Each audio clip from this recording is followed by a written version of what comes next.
A lot of people have no idea that on the other side of the planet, things are way different. In this secret place, there are a bunch of creatures that aren't human living hidden all over. And these beings are known by everyone as super dangerous and wicked creatures. On a really disgusting floor, a little rat scurries past some very old boots. And there in an abandoned corner, we see a boy in tattered and dirty clothes. The boy was all alone and lived in a filthy alley forgotten by everyone. He lived in the so-called Lost City, a place isolated from society just for these creatures. With his stomach rumbling loudly from hunger, the kid needed to find anything to eat. So he starts digging for food in the middle of a giant mountain of filthy trash. With great luck, the boy manages to find a lunchbox with some leftovers inside. A huge smile appears on his face, and the kid is overjoyed with the food he found. But when he eats it, he realizes the food has already gone bad and is full of weeds. Suddenly, he feels something strange and stops eating right away, very scared. His food is thrown into the air along with all the trash that was piled up there. 3 mean guys show up and start making fun of the kid, calling him a sewer rat. They make fun of the boy's smell, saying he's like a piece of walking trash. It turns out he was picked on by these same annoying creatures every single day. One of them grabs the boy and asks why he doesn't hunt humans like they always do, and they keep teasing the poor kid for being just a cursed doppelganger. Without any real abilities, he was a failure even among the other creatures. Then, one of the monsters lands a heavy punch on the boy's face without any mercy. The other creatures start hitting the boy over and over without any pity for him. But out of nowhere, one of the guys hitting him stops when he hears a very weird noise. 2 gigantic figures appear and announce that the territory belongs to them. The newcomers attack the bullies, who scream in pain, unable to do anything. Lying on the ground, the boy watches everything in shock at the super intense scene. Terrified, he gets up from the ground and starts running to escape from that place. His only doppelganger ability was the power to curse anyone. When he finds his original human, the person is cursed and passes away instantly. And the worst part is that this happens even if he doesn't want to harm the person. Suddenly, the giant creature grabs him and calls him a complete and total nobody. The boy is terrified as he's caught by that giant and very ugly monster. Then the beast starts tormenting the poor kid, and he screams for the creature to stop. While being crushed, the young man keeps screaming in desperation because of all the pain. But just as he was about to pass out, a golden light completely shines on him. A very gentle voice calls the name Ryudo, and clean shoes appear in front of him. Lying on the ground, he sees a girl he doesn't know standing right there in front of him. The girl looks at him with concern and asks if he really is the Ryudo who disappeared. Not understanding anything, the boy can only ask who this unknown girl is. She says she thought he had vanished and asks if he doesn't remember anything. With a very sad look, the girl seems to finally understand what's going on. It wasn't that he didn't remember anything. In fact, he never knew any of it. She then extends her hand to him and says she's happy he's alive and safe. But he replies that he's not Ryudo and that he's actually just a sewer rat. The scene then shifts to a cell phone alarm going off loudly at 7:40 in the morning. The boy, now clean and in new clothes, suddenly wakes up, very startled by everything. Sitting on the bed, he realizes it was all just a horrible nightmare and nothing more. He then goes down to the kitchen and sees a whole family having breakfast at the table. As he eats something, he thinks about how 3 years have passed since that day. Already dressed for school, he leaves the house and says goodbye to everyone there. He then lets out a big yawn as he walks slowly through the city streets. It's just another peaceful day as he walks through the park with his friends. Out of nowhere, someone touches his shoulder, and the boy turns to see who it was. It's Rakuna, a friend of his, who greets him with a super cheerful and happy good morning. The girl gives him a very gentle smile as the morning sun shines on her face. Then she asks if he has anything planned for summer vacation, which starts tomorrow. He thought all this peace he felt would last forever, but he was very mistaken. His friend then invites him to hang out if he doesn't have anything to do. Since that day 3 years ago, he ended up switching places with the real Ryudo, and it was Rakuna who found him and helped him when the poor guy needed help the most. She took the boy to her house and introduced him to her family as if he were Ryuto. A woman opens the door, very surprised when she sees the state the boy was in. She hugs him tightly and takes care of him as if he were her own real son. Since that day, he has been living a lie, pretending to be someone else all the time, but he didn't care about that, as it was better than going back to living on the streets. Crossing the street, he continues his peaceful walk to school, just like every day, but he thinks that if he tells the truth, he'll only make his friend very sad. So for him, it's okay to continue with this whole lie for a little while longer. If he keeps playing the role of Ryuto, no one will end up getting hurt in the end, and he really didn't want to go back to being a street dweller, not at all. But suddenly, his worst nightmare became a reality right in front of him. A purple portal appears in the middle of the city, and everyone gets terrified. The boy is in shock at the sudden appearance of that super mysterious portal. People start to wonder what that weird gate is in the middle of everything. The two friends are frozen in fear, not knowing what to do at that moment. Soon after, some monsters start coming out of the portal to attack the entire city. One creature grabs a man and devours him in front of everyone without any mercy. People scream in terror as they witness that horrible scene happening so suddenly. Various monsters of all kinds invade the entire city through that portal. The creatures appeared out of nowhere and began to attack everyone who was nearby. A giant, weird-looking monster comes out of the portal and advances toward all the people. The creature gets closer, and the students stand still, frozen with fear. Rakuna starts to cry, terrified by the chaotic and super desperate situation. The boy then takes his friend's hand to try to calm her down a bit. He yells for her to run while a giant monster tries to grab both of them at once. The two of them start running desperately to escape from that super weird creature. But the monster is much faster and almost manages to catch the two running teens. The monsters attack everyone, and people scream in fear of the situation. The girl runs in terror, trying to escape from all those monsters on the street. The boy wonders what's going on and realizes that the creatures are different. Suddenly, Rakuna trips and falls to the ground right in front of a scary monster. A creature with wings descends from the sky and swoops down to attack the fallen girl. The monster opens its giant mouth to devour the young woman who couldn't defend herself. Rakuna is paralyzed with fear, looking at the creature that was attacking her. But her friend jumps in front of her and protects her from the bizarre monster's attack. The creature then bites the boy's arm with great force, and he feels a sharp pain. Rakuna screams his name in desperation when she sees he was attacked by the beast. The monster throws him to the ground, and the boy screams in pain with his arm badly hurt.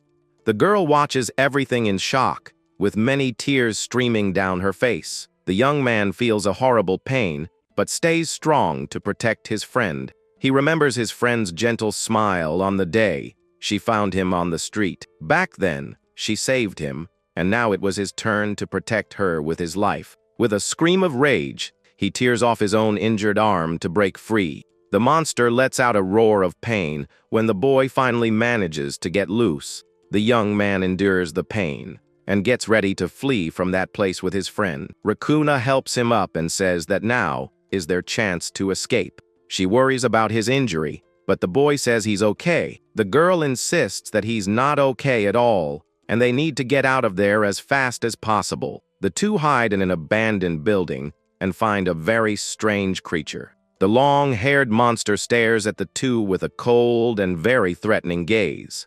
They then enter a random room to hide from that strange creature.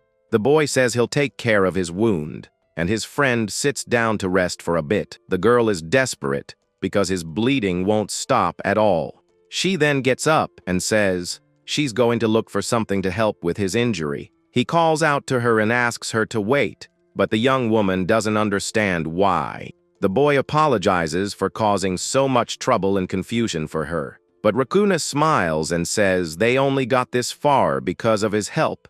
so she tells him not to worry about anything and leaves to look for help. Suddenly, the building's ceiling collapses and debris falls everywhere. The young man stands there in shock, not understanding what on earth is happening now. He screams his friend's name in desperation when he sees her in danger from the debris. The monster they saw before appears and says it's going to finish them both right there. The creature then charges toward him to attack without any mercy or pity. Rakuna is lying on the ground, covered in rubble and badly injured because of it. He runs towards her, desperate to try and save her in any way he can, but the monster is much faster and attacks him from behind with incredible force. The young man is thrown far away and falls to the ground from the impact of that very strong blow. Hurt and a bit dazed, he tries to get up to continue fighting the beast. The monster then picks up a piece of Rakuna's body and shows it to him with a smile. The creature says it will finish her off, according to the contract they made. Rakuna reaches her hand out to him and calls his name in a very weak voice. The boy watches everything in shock, unable to do anything to help his friend. With a last breath, she asks him to keep on living and smiles one last time. He is paralyzed in horror as he watches his friend pass away right in front of him. The monster then crushes the girl, ending her life once and for all. The creature lets out a roar of victory, and the young man kneels on the ground, motionless. He whispers her name through his tears and all the pain he feels. A memory of when she found him alone and dirty comes to his mind.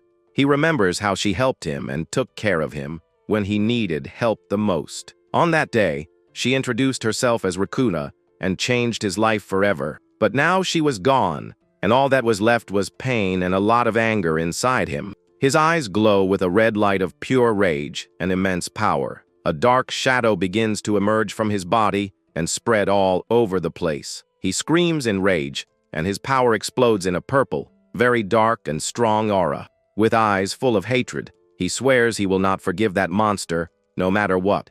He stands up and says he's going to finish the creature right there, and without a second thought, the monster stares at him with an evil smile, ready to begin the great battle. The creature attacks with its claws, but the boy easily dodges the blow. With a look of pure rage, he promises that he will finish that monster right there. He then vanishes in a cloud of purple smoke and reappears behind his enemy. He asks what the monster is laughing at and glares at it with a look full of hatred. With a wave of his hand, he uses his power to attack the creature with all his might. He launches a purple energy attack that throws the monster far away. The creature is thrown against the wall and roars in pain from the super strong impact. The monster falls to the ground, defeated and with no strength to continue fighting him. But the creature still glares at him with a look of hatred and great contempt. The boy then leaps toward the monster to deliver his grand final attack. With a scream of rage, he prepares to finish that creature once and for all. He says this is the end and delivers a final blow using his dagger made of shadows. The monster's head is severed, and the creature is defeated once and for all. He stands beside the creature's body, panting and very tired from the fight. Looking at his hand, he realizes that his power has finally awakened. He wonders what that power was that he used in the fight against the monster. Suddenly, he remembers Rakuna and is shocked by the scene he sees on the ground. He runs desperately towards her, shouting his friend's name over and over. The young man approaches his friend's body, which is lying motionless on the ground. He stands there in silence, looking at that super tragic and sad scene. A memory of when she invited him to the summer festival comes to his mind. He approaches her body and holds her carefully in his own arms. Rakuna calls his name with a very weak smile on her face. Almost out of strength, he hugs her tightly and tears begin to stream down his face. She is badly injured, and he knows he can't do anything to save her now. He apologizes to her for not being able to protect her from the monster. With tears in his eyes, he says he couldn't keep his promise to her, but she says she was saved because of him and smiles once more at her friend. He cries and says that even so, he kept lying to her the whole time. He feels like an idiot for not having told her the truth much sooner. Out of nowhere, the monster he faced before appears once again in the same place. The creature regenerates and glares at him with a look of pure evil and hatred. He says that he can't forgive what happened to his friend, no matter what. He swears he won't forgive the monsters, and especially not himself, for everything. He asks Rakuna to wait for him and prepares for the final battle. With a look of hatred, he vows to finish off all the monsters there. But first, he needs to see what's happening in the city right now. He is shocked to see the city destroyed and completely filled with monsters.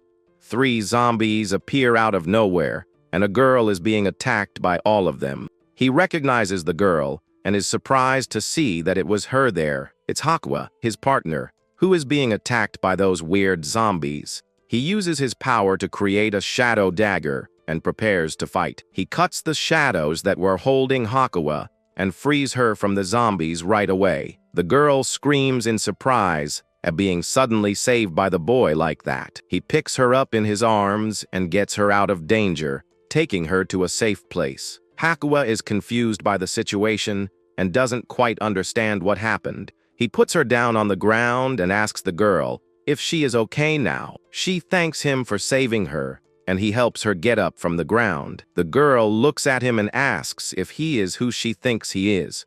They look at each other in silence as the city burns around them nonstop. He realizes that she has recognized him and is shocked by this whole revelation. He says they need to get out of there now and pulls her by the hand to run. The girl follows him without quite understanding what's happening in all that chaos. The white-haired girl then concludes that the boy is actually a copy. The boy is surprised and very confused by her sudden statement. Running beside him, she claims that she can tell easily because the girl reveals that she is also exactly like him in that same regard. Shocked, the protagonist tries to understand what she means by all this.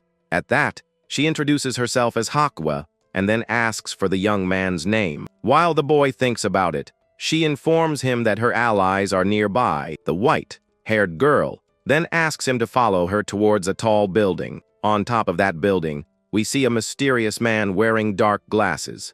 Optimistically, his partner says there's still hope if they find the group. Without many options, the young man decides to trust her for now to see what happens.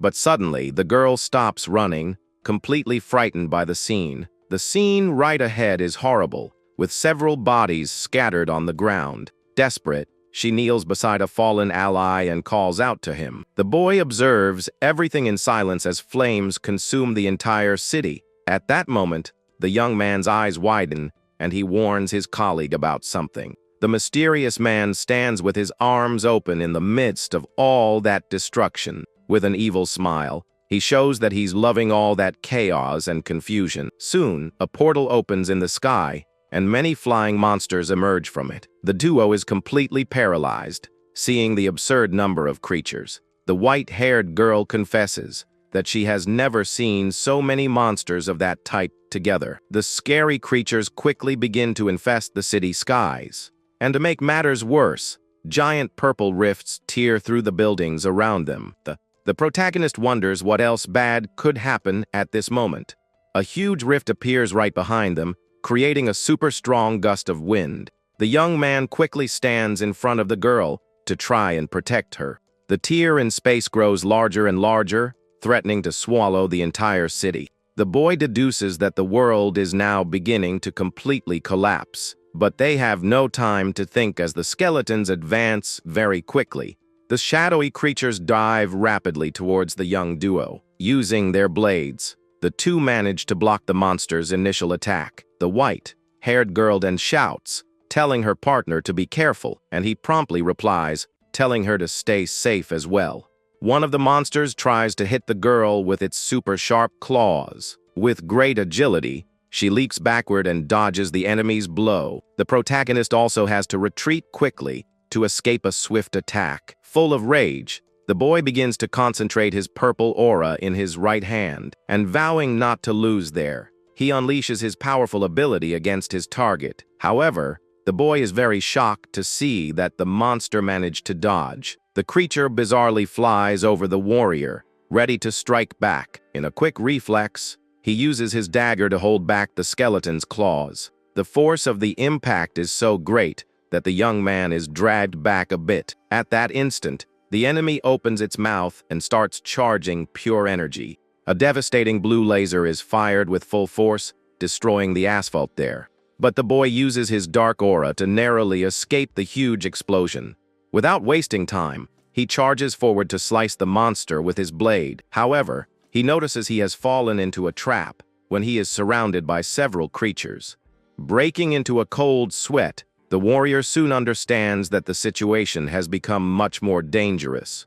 And all the creatures fire their blue lasers at him at the same time. The monsters float in the sky, waiting to see if their target survived. A giant dark shield suddenly appears to block the devastating beams. At that moment, the young man uses all his power, creating enormous hands to protect himself. But the force of the attack is incredible, making the warrior grit his teeth in pain. Then the barrier breaks, and he is thrown to the ground with his shoulder badly injured. Panting, the boy realizes that his aura didn't completely nullify the damage. With that, he gets up in a hurry, desperately looking for his new ally. The protagonist calls the girl's name as he sees the monsters taking over the place. At that moment, he hears a sound coming from the rubble and turns around, very scared. The white-haired girl emerges from the dust, looking exhausted but happy. However, she notices the serious injury on her partner's arm and is astonished.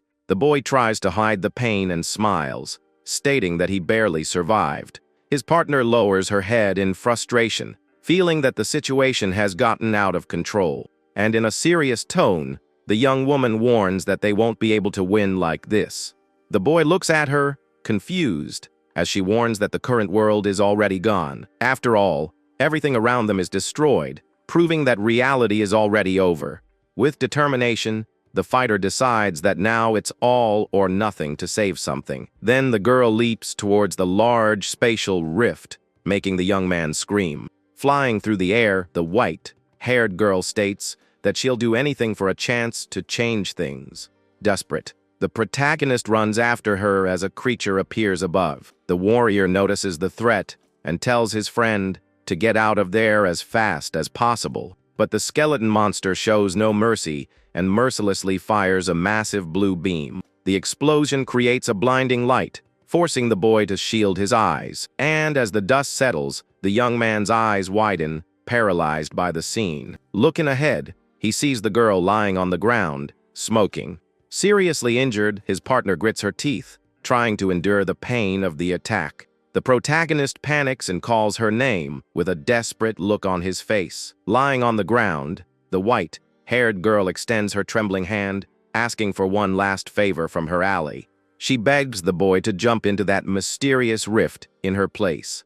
With the monster flying right behind, the young woman assures him that he needs to get there, and without giving him time to breathe, the dark creature advances on the injured girl. The boy's face gets dirty as he hears his friend tell him to look for something. The white-haired girl loses her strength on the destroyed asphalt while the protagonist watches. Using her last bit of energy, she crawls and asks the boy to tell someone. At that instant, her hand falls lifelessly, and a red puddle forms on the ground. The warrior is traumatized, unable to understand anything that's going on. Completely frustrated, the young man turns to face the large anomaly in space. Running towards the portal, he regrets losing his ally even with his powers. And remembering the two fallen girls, the boy cries, feeling like he has failed. Ignoring the pain, the protagonist runs through the flaming street with the monster behind him. The hideous creature opens its jaw again,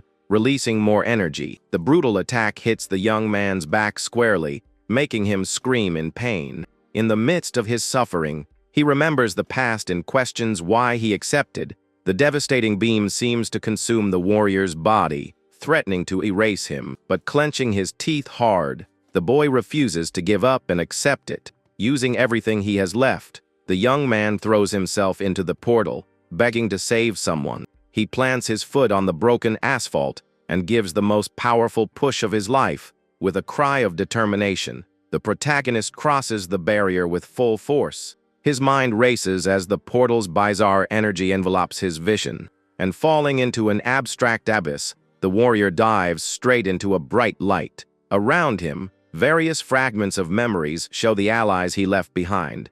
During the fall, he ends up remembering the beautiful smile of the girl in her school uniform. Suddenly, the boy wakes up in shock and his eyes widen, confused by everything. He then notices that he is sitting at a desk inside a classroom. The other students are talking peacefully, while the young man remains at his desk. The protagonist then looks back, trying to understand what was happening. The view of the school building under a blue sky shows that everything is fine now, but the boy stares at his own hands, not believing what he was seeing there. With that, he mentally wonders if he somehow managed to go back in time. At that moment, a familiar voice calls his name, wanting to know if something is wrong. He turns around and calls his friend's name, shocked to see the young woman right there, alive and well. Without a second thought, the boy gets up from his chair, feeling an absurd sense of relief. He's in such a hurry that his desk ends up being pushed back. The brown-haired young woman is slightly startled by her friend's reaction. Overcome with emotion, the protagonist hugs her tightly, saying he thought he'd never see her again. All the classmates stare at the two, shocked by the scene. Realizing the awkwardness, the boy pulls away and apologizes profusely, completely embarrassed. Giving a gentle smile, his ally says she'll go on ahead to class. The warrior remains standing there in the middle of the room, processing that she's alive. Outside, the girl clutches her notebooks to her chest, her face red. Time passes quickly, and the sun begins to set, painting the school in orange hues. Sighing, the protagonist walks along and fears that the young woman now hates him for that. He confirms that he has indeed returned in time to 1 year before the tragedy. At that, he recalls his partner's last request, telling him to find someone. The young man is absolutely certain that the disaster with the monsters will happen again, but with a serious expression. He vows that this time he will be able to protect everyone. He plans to use his own abilities to prevent the tragedy from happening again. And as night falls, the protagonist begins to walk down a dark alley. The boy arrives at the entrance of a graffitied tunnel that marks the area's boundary. The warrior stares at the place, hardly believing he had to come back here. The scene reminds him of how miserable his life was there before. In those difficult times, the poor boy was always exhausted, trying to survive, and as a simple street dweller, he was kicked around like trash by anyone. Frequently beaten, he would be thrown to the ground, dropping his few belongings. The pain and humiliation made him cry, huddled up with no one to help. The poor guy lived abandoned in corners, having to sleep near rats and filth. We then see his old identification card, revealing his real name. With this, it becomes clear that the identity he was using was a big sham. Before being taken in, the protagonist was just a dirty and lonely street dweller. The boy walks through the neighborhood, remembering that the anomalies gather around there. To prevent the monsters from attacking civilians, someone created a control system, so he thinks that the food distributor might have a clue about who he's looking for. Soon, the warrior arrives at a small building that serves as a meeting point. But upon entering the place, the young man finds it strange not to see anyone at the reception. Suddenly, a weird guy gets his attention, insulting him for his clothes. The tough-looking guy gives a malicious smile and asks what a rich kid was doing there. Trying to avoid trouble, the student backs away and lies, saying he got lost. But the thug doesn't let it go and demands that the boy hand over his things. At that, the stranger begins to reveal his form, releasing bandages from his face.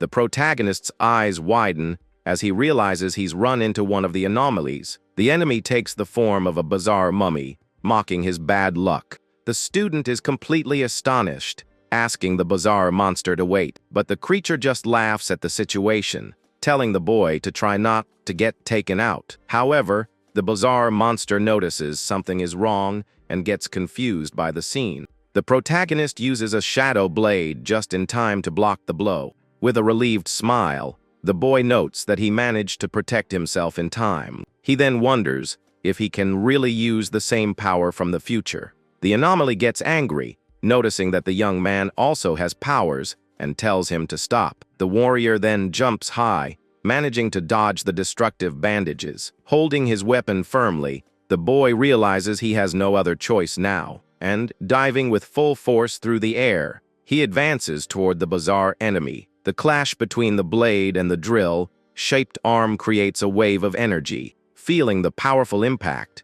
the creature ends up being pushed back. Furious at that audacity, the monster grits its teeth and snarls at him. But at that exact moment, the traveler charges dark energy in his chest. Unleashing all his power, the student fires a dark beam at the anomaly. The violent explosion sweeps across the asphalt, throwing the thug far away. Completely defeated, the bizarre enemy falls hard onto the stone floor. With that, the creature loses its bandages and returns to a human appearance. The protagonist sighs in relief, remembering that the place is still dangerous. However, he soon recalls his true objective, and his expression changes. Bending down near the injured man, the boy asks about Rai Kurozu. The defeated man stammers in fear, questioning if he was talking about the faction's leader. Seeing the panic on the aggressor's face, the warrior confirms that he knows him. Pointing the knife with a smile, the student convinces the coward to talk. It's revealed that this special faction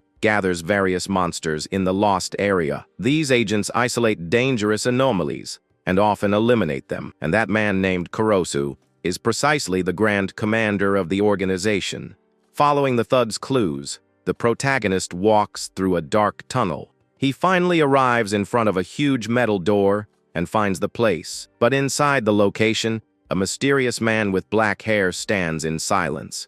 Unaware of the danger, the young man knocks on the door, wanting to know if anyone was there. To his surprise, the doorknob turns easily, revealing it was unlocked. The boy enters the place and is amazed by the luxurious decoration of the hall. Suddenly, the feared faction leader silently appears behind the student. Without giving him time to react, the man places a sharp blade against his neck. Staring with glowing red eyes, Commander Kurosu calls him an imposter. In a threatening tone, the powerful leader demands to know what he wanted there. The time traveler gulps, feeling the killer pressure from that hunter. Sweating nervously, the warrior raises his hands, stammering as he tries to explain himself. But the leader has no patience and delivers a strong kick, sending the boy flying. The poor guy falls face first onto the fancy floor of the place, feeling a lot of pain. At that, the big guy mercilessly steps on the intruder's head, pinning him there. Looking down, the man mocks the student's boldness, thinking he has a death wish. Begging for his life, the boy finally reveals that he was sent by Hakua. Hearing that familiar name makes the dangerous commander's eyes widen. Seizing the opportunity, the boy warns that a disaster will destroy the world. He tries to warn about the terrible monsters that will wipe out humanity. However, the cruel man doesn't believe those words and kicks the young man again. The strong blow throws the protagonist far away, making him hit the wall. Badly injured, the student drags himself across the floor, begging the man to listen. The man in the coat steps hard on the boy's head, keeping him on the ground. At that, the big guy says that if the young man wants to be heard so badly, there's a condition. He looks at the boy with his red eyes and challenges him to touch his earring. The protagonist is confused as the leader says he doesn't care how. The hunter maintains an imposing posture, demanding to see the student's power. Sweating nervously, the warrior realizes that the enemy knows about his abilities. Without many options, the traveler slowly gets up, accepting the challenge. And letting out a cry of determination, the boy charges forward, trying to throw a punch. But the commander easily dodges the attack by just moving his neck. Without wasting time, the young man reaches out his hand, thinking he could grab it. However, the leader shows insane speed and manages to dodge everything, completely exhausted. The boy takes a deep breath, feeling the difference in strength. The mysterious man looks at the situation with boredom and asks if that was all. At that, the big guy states that the boy should have felt real pain. He reminds the protagonist of that hellish vision and all the sadness and anger, and making the young man remember the past, the leader asks what he gained. These cruel words hit the student, causing a dark aura to cover him. With his hands glowing, the traveler recalls the moment he gained his powers. Observing the scene calmly, The commander confirms his suspicions about the boy. The warrior is surrounded by intense energy, feeling something awaken. Then the boy screams in fury and materializes a giant hand to crush his rival. But the hunter takes a calm leap backward, mocking the slowness of the attack. However, this was a distraction, and the boy appears above with a shadow blade. Even so, the faction leader moves faster and warns that he's slow. With a brutal move, the man lands an elbow strike, sending the young man flying. The impact is so strong that the traveler flies across the hall, breaking the doors. Lying in the debris, the protagonist grits his teeth in pain from the enemy's strength. The man in the coat approaches slowly, saying that was just the beginning. At that, the big guy humiliates the boy, saying he's an incapable nobody, but the warrior refuses to lose and raises his head, showing his resolve. He painfully remembers his dear friend, fallen on the ground, begging to live. And he also remembers the other young woman who sacrificed herself, wanting him to tell someone. Carrying all this weight, the student promises that he will save both allies. The scene cuts to a beautiful view of the city, covered by the peaceful sunlight. Soon we see an apartment building, illuminated by the late afternoon on a quiet street. In the room, a young brown-haired girl walks toward her balcony. As she walks, we can see her tactical uniform and a combat mask. The girl rests her hands on the balcony railing, enjoying the end of day breeze. With a serene look, she vows to do everything for the one who saved her life. The sunlight reflects in the young woman's attentive eyes, showing her motivations. Back to the fight, the protagonist flies through the air, breaking the scenery. The impact is devastating, and the boy rolls uncontrollably down the dark corridor. Completely injured, he falls on his back, feeling a huge throbbing pain. The powerful man walks up to the student and calls his effort pathetic. Staring at the fallen boy, the hunter confesses that he expected a better fight. But trembling badly, the traveler tries to get back up, begging for more time. Drawing strength from beyond, the young man stands, covered in his dark energy.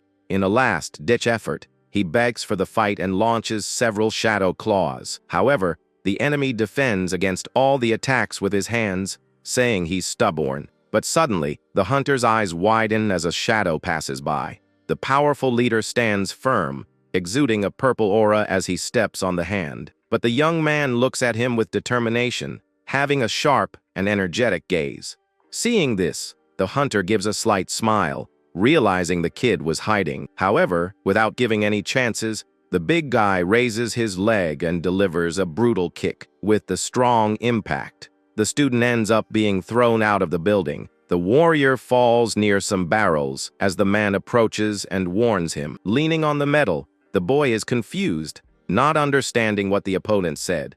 The leader then stares at the target with his glowing eyes, deciding to extract the power. With a sinister smile, the feared commander prepares to use his ability. Suddenly, an absurd energy rips through reality, revealing a city in ruins. The scenery changes completely, showing leaves flying in the night wind and a glow. Various plants and foliage have taken over the walls of the buildings. Sitting on the broken ground, the protagonist looks around, wondering where he ended up.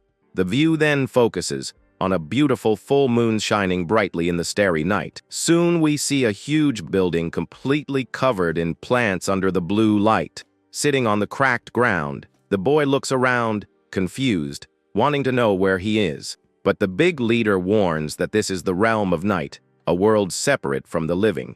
The man explains that this is the domain of Aberrations, which is why he didn't know it. Shocked, the young man remains crouched, observing the frightening urban landscape. Walking calmly, the commander comments that clones do not possess power. However, he reveals that sometimes when emotions explode, something different happens. The man in the coat then states that a special ability awakens in them. Pointing out the fact, the hunter says the boy is one of those rare cases and surprises him. With a sinister smile and covered in a dark aura, the master calls him to combat. Without backing down, the student materializes his shadow blade, agreeing to the challenge. But suddenly, the commander asks him to wait upon noticing a glow in the sky. The time traveler lowers his weapon, confused by the interruption. At that moment, The young man's eyes widen in shock as he recognizes the threat.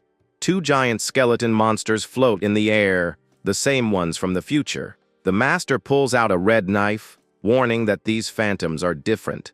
Sweating nervously, the boy hears the man say that these monsters are never on their side. Without wasting time, the warrior charges towards the enemy, which is preparing a beam. With the blade in hand, the boy understands that the monsters from the future came from here. The floating creatures stare at the pair below, noticing the two intruders. The monstrosities then dive swiftly towards the boys for the takedown. Very tense, the student uses his abilities, creating shadow hands to defend himself. But the man in the coat steps in front, dashing to slice the enemy with his knife. With a cold expression, the commander demonstrates all his combat experience. The time traveler watches the scene, impressed by the hunter's speed. At that, the leader tells the young man not to hesitate and says he'll be watching. Gritting his teeth, the boy agrees, stating that he needs to defeat the anomaly. Releasing a lot of energy, he creates giant hands, vowing that he needs to change the future. He tries to grab the enemies, but the skeletons are fast and dodge easily. The warrior runs across the destroyed asphalt, realizing he can't get close. Watching from a distance, the powerful man questions what fear is holding the boy back. The master agrees that in a direct fight, the boy would end up being easily wiped out. However, the hunter remembers that the student is a shadow user and needs to use that. The leader gives the biggest hint, telling the young man to stop focusing only on his power to win. The monster fires its blue flames toward the hero, who understands the strategy. In a swift move, the boy slides across the ground, dodging the hot blast. The enraged creature releases a devastating laser, tearing through everything in its path. Maintaining his balance, the student slides through the scenery, escaping the explosion. Very focused, the traveler analyzes the monster's every move. Waiting for an opening, the enemy suddenly charges, trying to land a blow, but the young man ducks. Floating in the air, the anomaly turns again, preparing an attack to annihilate him. With pure strength, the boy uses his shadow blade to block the powerful attack. Sweating nervously, the boy holds back the charge, feeling he's close to his plan. At that, the warrior discreetly steps right on top of the creature's shadow on the ground. Taking control of the situation, the hero uses the enemy's darkness to trap it. Keeping his foot firm on the asphalt, he locks the phantom's movements, leaving it vulnerable. Celebrating the victory, the student flashes a confident smile, stating, "Gotcha!" And using his summoning power, enormous dark arms emerge from the shadow and grab it. Completely defenseless, the bizarre creature is captured by the shadow hands with no escape. But the boy screams with all his might, warning that a certain creature won't escape him. Suddenly, a skeleton-shaped anomaly appears, being enveloped by shadow hands. With that, the student materializes a sinister dagger, feeling the energy in the blade. And with a single blow, he cuts the skeletal monster into several pieces at once. The bizarre creature falls to the ground, completely defeated, with its bones scattered. With a victorious smile, the young man celebrates, realizing he has finally managed to win. But the faction leader just watches the scene calmly as the boy breathes, exhausted. With a slight smile, the commander thinks that this type of apparition is easy to defeat. However, a blue blur flies past the hunter's face, catching him by surprise. At that, the man in the coat realizes something is wrong and notices his earring is gone.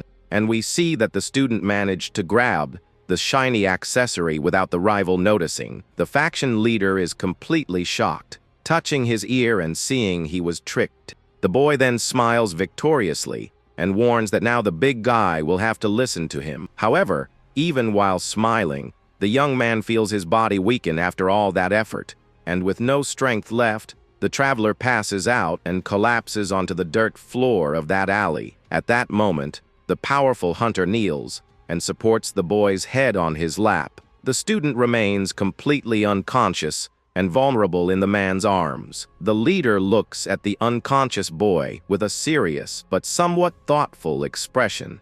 Suddenly, dozens of other skeletal monsters emerge from the walls, surrounding the two. But unshaken, the commander cuts his own finger, making a drop of blood glow. With this, he summons a huge red, cross-shaped sword with a powerful aura. And unleashing his energy, all the creatures are sliced by beams of red light.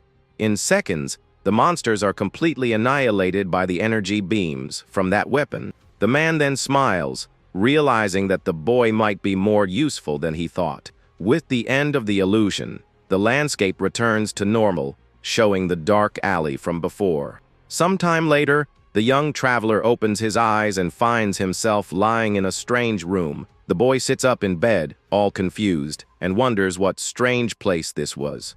He then turns to the window, observing the cityscape outside. Approaching the glass, the student stares at his own reflection, a bit pensive, and at that moment, the protagonist realizes that somehow he managed to get back home. But a familiar voice asks if he has finally woken up, and we see the leader there in the corner. The young man is startled by the man's presence, but confirms that he was already wide awake. With a slight smile, the hunter says that, as promised, he will now listen to his story. Next, the commander opens the door to a large office for the two to talk. The boy enters the luxurious room and is impressed by the place's decor. The leader sits in his chair while the young man stammers, not knowing how to start his explanation. Gathering his courage, the student reveals that he actually came from 1 year in the future. The commander rests his chin on his hand and questions the boy about this story of the future. The traveler confirms and warns that if nothing is done, the world will collapse, and he shows a vision of a giant portal opening in the middle of a crowded city. From it came monsters that attacked the streets, causing destruction and much despair. The boy says he knows this whole story sounds impossible to believe at first, and sitting in his chair, the faction leader agrees that it all sounds quite ridiculous. But the young-time traveler firmly insists that everything he said is true. Seeing the man's reaction, the boy is disappointed, thinking he won't believe him. However, the commander surprises the boy and asks what he intends to do about it. The student is completely confused by that unexpected question from his former rival. Then, after thinking for a bit, the young man clenches his fist, showing his determination, and with a sharp gaze, he declares that he wishes to become stronger than anyone else, strong enough to annihilate all the apparitions that destroyed the world in the future. Listening to everything with a smile, the commander finally understands the boy's goal, but he quickly puts the boy down, saying that unfortunately, the student is too weak right now. However, the leader reveals that there is a chance for the young man to get very strong. The boy is very confused by that proposal and asks what the man meant. It is then revealed that the Yategarasu group had a man called the Shadow Master. This man was the one who founded the faction and was the strongest shadow user of all. He was an awakened doppelganger and was also the one who took in the leader, who was a vampire. The student is shocked to learn this, and the big guy asks to be called just Rai. The young man agrees, and the faction leader says that this whole story happened a long time ago. In a flashback, we see a younger Ray fighting alongside the master against a green monster. The bizarre creature was being attacked by several scary skeletal apparitions. One of the skeletons fires a blast of blue energy with enormous destructive power. Even while defending with his blade, the young Ray felt the pressure of the powerful attack. The energy explosion sweeps the area, throwing the hunter back with great force. Kneeling, the vampire looked at the scene, exhausted but still determined to fight. Rai explains that his master was a warrior who defeated powerful enemies one by one. The time traveler is impressed, imagining how strong that man must have been. Suddenly, Rai notices someone at the door and tells the person to enter the meeting room. We can then see someone's steps approaching the large, dark wooden table, and several members of the faction enter the office with very serious expressions on their faces. The boy is startled by the arrival of so many different people at once. A pink-haired girl approaches the student, making the poor guy blush all over. He accidentally bumps into another person and apologizes, all awkward. But the man in the top hat and mask glares at the young man with a very intimidating and cold look. The leader then tells the newcomer to get drinks for 7 people from the office pantry. Meanwhile, the man in glasses approaches, wanting to make a report to the boss. He picks up a remote control and says he has something very important to show everyone. With that, the room's screen lights up, and the other members sit down to watch the presentation. It is revealed that lately, several strange portals have been appearing all over the city. The man in glasses continues his serious report, pointing to the faction leader, and there's also the case of a mysterious man in a white coat who has been seen in several locations. This man always appears near the portals, and the boy returns with the drinks. Rai reflects on the increase in the number of portals and the constant presence of that guy. A member asks if the man in white is creating the portals, and another calls him an old man, but Ray ignores the conversation and calls the young time traveler's attention. He warns that if the boy sees that man, he should report it, as he will be their enemy. The student is completely shocked by that revelation and wonders about being an enemy. With a smile, Rai announces that from that day on, the young man is part of the Yatagarasu. The boy's eyes widen, unable to believe he was accepted into the group so suddenly. At that, two members whisper to each other, wanting to know who that new boy was. The leader thinks that one day the student will become like the legendary Shadow Master. The boy stares into space with a serious and thoughtful look, processing all the information, and remembering his friends, he decides he will do whatever it takes to save their lives. With eyes full of determination, the young man declares that he will become the Shadow Master. The scene cuts to a sunny day, showing the facade of a large, ordinary school. And inside the gym, several students are playing a lively game of volleyball. The score is 23-24, and someone shouts the name of a certain Rakuna. A girl jumps high to spike the ball with force, securing the victory for her team. With incredible speed, the ball hits the opponent's court floor, scoring the point. Her teammates celebrate the incredible play, hugging the young athlete with joy. The young athlete smiles happily and makes a peace sign with her fingers, celebrating the win. Meanwhile, on the other court, some boys were also playing a game of basketball. The protagonist watched the scene from afar with a slightly flushed expression on his face. Then a blonde classmate approaches and comments on how nice it must be to be a girl to have fun. This is Rensano, and he asks the boy if he doesn't agree with that idea too. At that, his friend suggests they start playing for real, and the young man is a bit surprised. And during the game, a player shoots the ball, trying to score a basket for his team. But with incredible agility, the protagonist manages to steal the ball from the opponent. Desperate, the other players shout for their teammates to try and surround the boy. However, with a quick dribble, the student flies past two defenders at once. With a confident smile, he advances down the court without anyone being able to stop him. Seeing the play, a classmate shouts for someone named Soyama to try and stop the boy's advance. The two friends watch the scene from the bleachers with an expression of complete surprise, and in Rakuna's eyes, we can see the young man's reflection, showing how impressed she is. Nearing the basket, the boy jumps for the shot, being guarded by a defender. However, he manages to make the basket perfectly, securing 2 more points for his team. His friend Ren celebrates the incredible play and congratulates the student on the great shot. The brown-haired girl is completely shocked and flushed by the boy's skill. Sometime later, at the end of class, the classroom door is shown in the afternoon sun. The protagonist approaches Rakuna to talk a bit before they leave, but the blonde friend suddenly appears and asks what the two were whispering about. The pair gets all embarrassed and nervous, quickly denying that they were dating. Even so, the friend continues to tease them, finding their reaction very amusing. To break the tension, he suggests the 3 of them visit their old secret base. The girl likes the idea, and the protagonist agrees, wanting to know if the place still exists. The 3 friends walk through an old alley that leads to an abandoned area of the city, and they finally arrive in front of an old brick building that was their secret base. Inside the place, we see some old and dusty arcade machines in the corner. Sitting at the table, the friends reminisce about the old days when they used to skip class together, and in a memory, we see the blonde friend with an expression of pure anger on his face.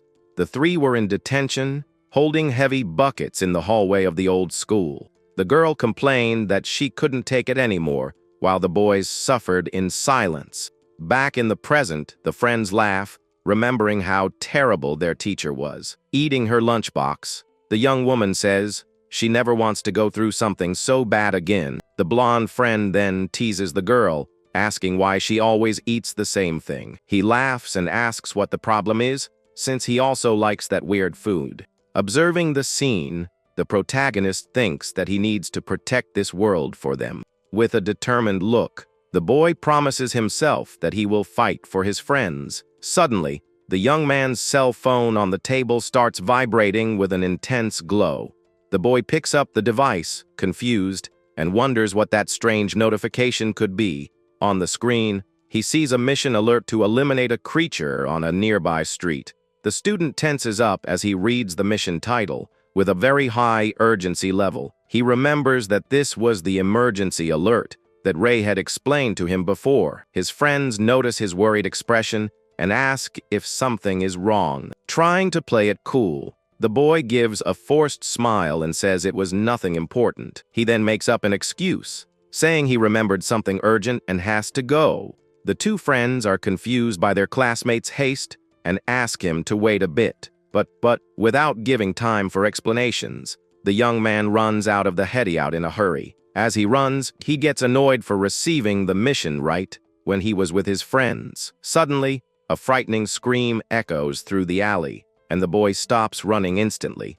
Without a second thought, the boy runs toward the noise to see what happened. When he arrives, he finds a girl lying on the ground of the dark alley, all alone. Kneeling beside her, the student asks with concern if she was feeling okay, but with the young woman passed out in his arms, he wonders what on earth happened there. Suddenly, the protagonist feels a strange presence and looks to the side, startled. He sees a mysterious man in a mask and shouts, asking who was there with them. This is Rose, an executive of Yategarasu, and he regrets arriving too late at the scene. The young man recognizes the man, and the executive tells him to stay back as civilians can't be there. Rose then realizes he's seen the boy before and remembers seeing him at the hideout. But suddenly, the executive feels another presence and looks at a suspicious shadow in the alley. And from there emerges a bizarre three-headed creature with horns and glowing eyes. Several other similar anomalies appear in the alley,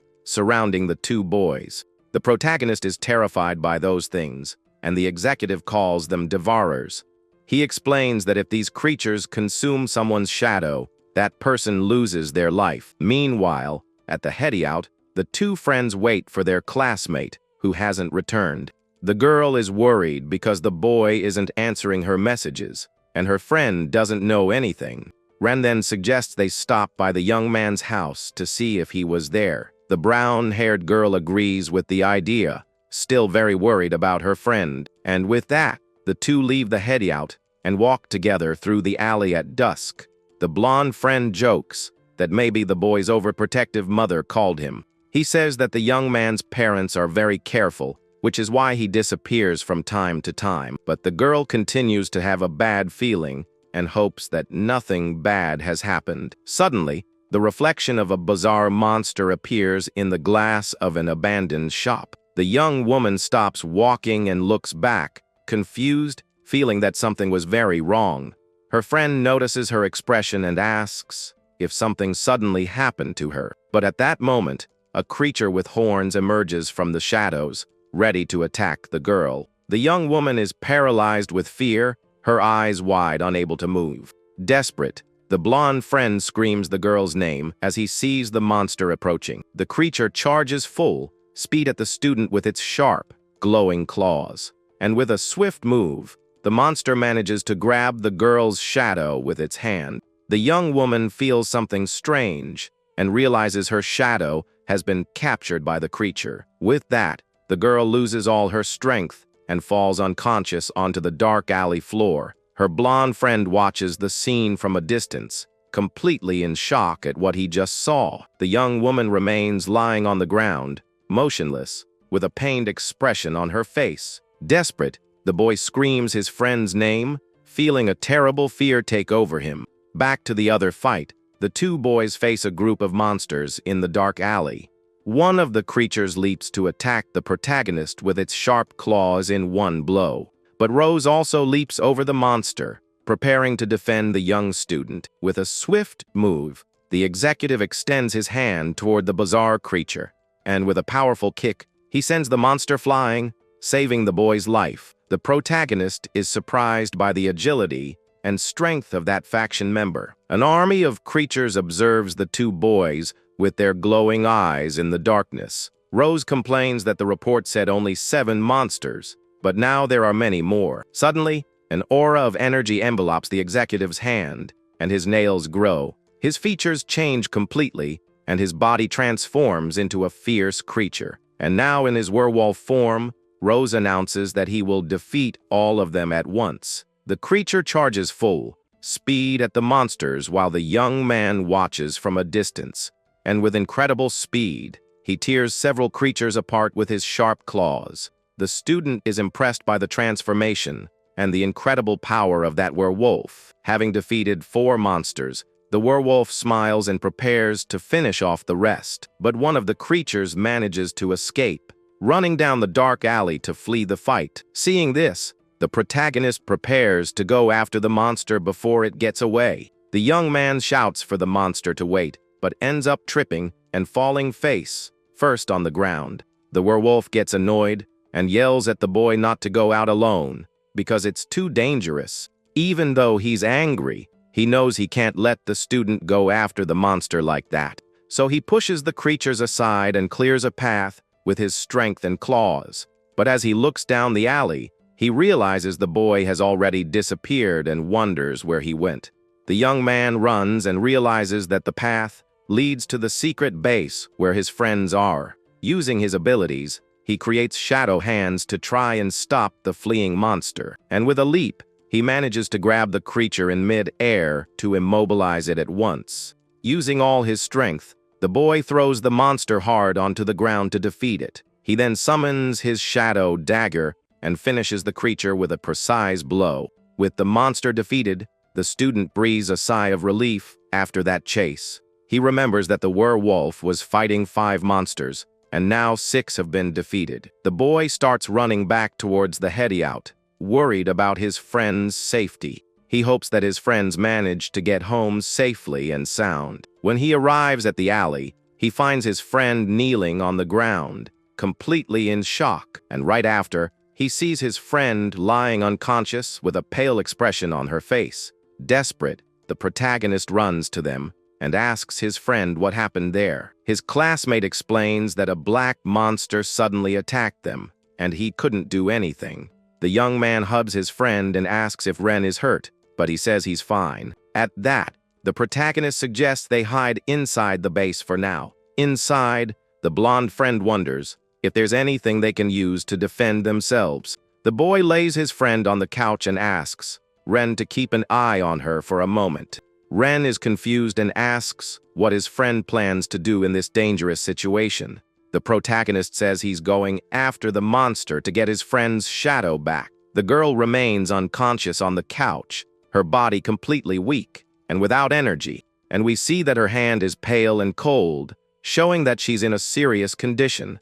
The young time traveler realizes that the future has already changed, and this wasn't supposed to happen. Ren gets worried and asks how his friend plans to face that monster alone. With a confident smile, the boy assures him that everything will be fine and that he can do it. He asks Ren to take care of the girl and promises that he will manage to save her no matter what. But before he could leave, his friend calls him and asks him to be very careful out there. The protagonist leaves the hideout and starts looking for the monster in the dark alley. He sees several people lying on the ground and realizes that they all had their shadows stolen. Suddenly, the monster appears in front of him, and the boy prepares for the final combat. With a determined look, the young man faces the creature, knowing he needs to defeat it. The anomaly is holding his friend's shadow and those of other people in its hands.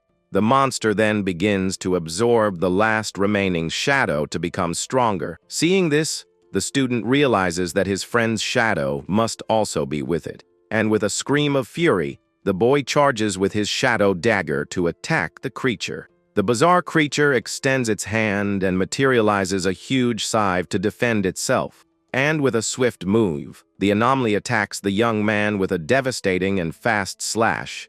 The protagonist is completely shocked by the speed and power of that surprise attack. The monster observes the boy with its glowing eyes, ready to continue the battle.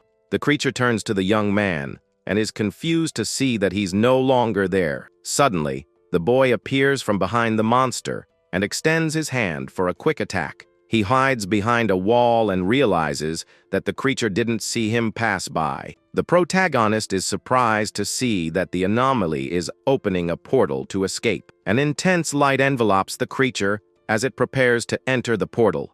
The young man knows he can't let the monster escape and runs to stop it in time. But suddenly, a female voice shouts for him not to approach that portal at all costs. The student stops running and looks to the side, surprised by that mysterious voice. A girl in a mask and tactical gear appears in the alley and asks who that boy is. The protagonist recognizes the masked girl and calls her by the name of Hakua. She then warns him to back away, because that portal leads to a very dangerous place. With a smile, he shows his cell phone and reveals that he is also a member of Yategarasu. The girl is surprised because her version from a year ago didn't know him yet, but he says he's going anyway because his friend's shadow was stolen.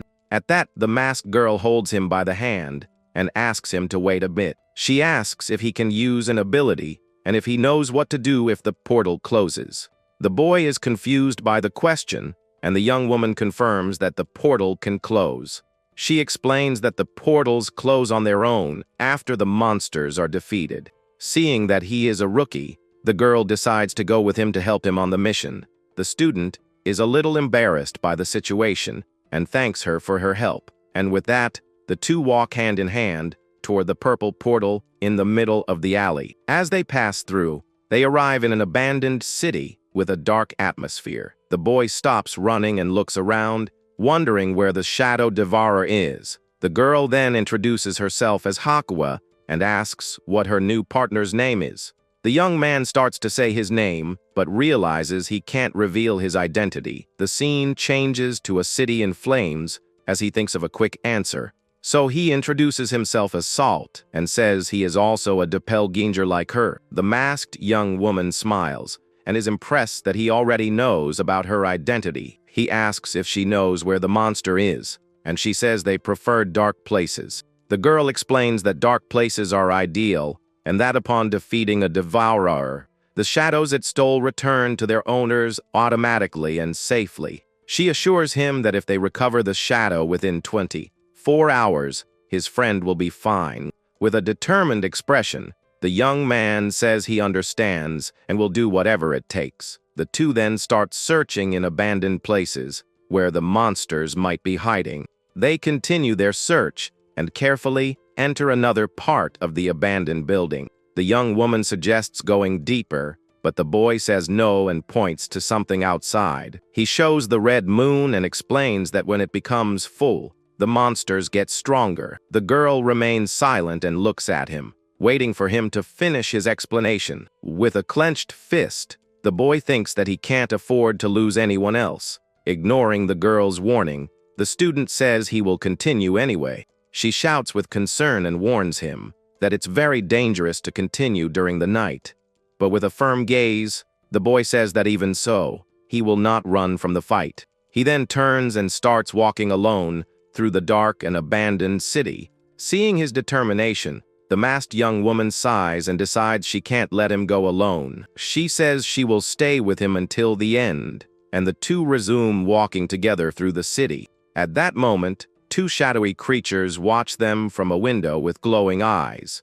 Several other monsters appear and wonder if they are apparitions from the world of the living. A larger creature with an axe appears and agrees that they are a real nuisance. Suddenly, several green arrows are fired toward the two young people in the courtyard.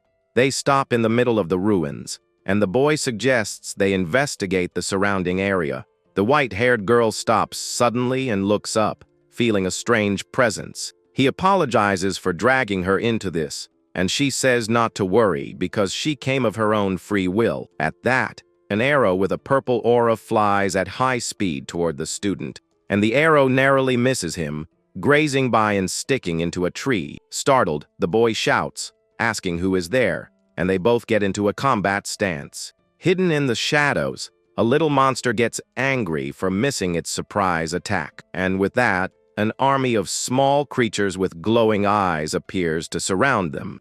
The young man asks who they are, and the girl identifies them as monots and warns him to be careful.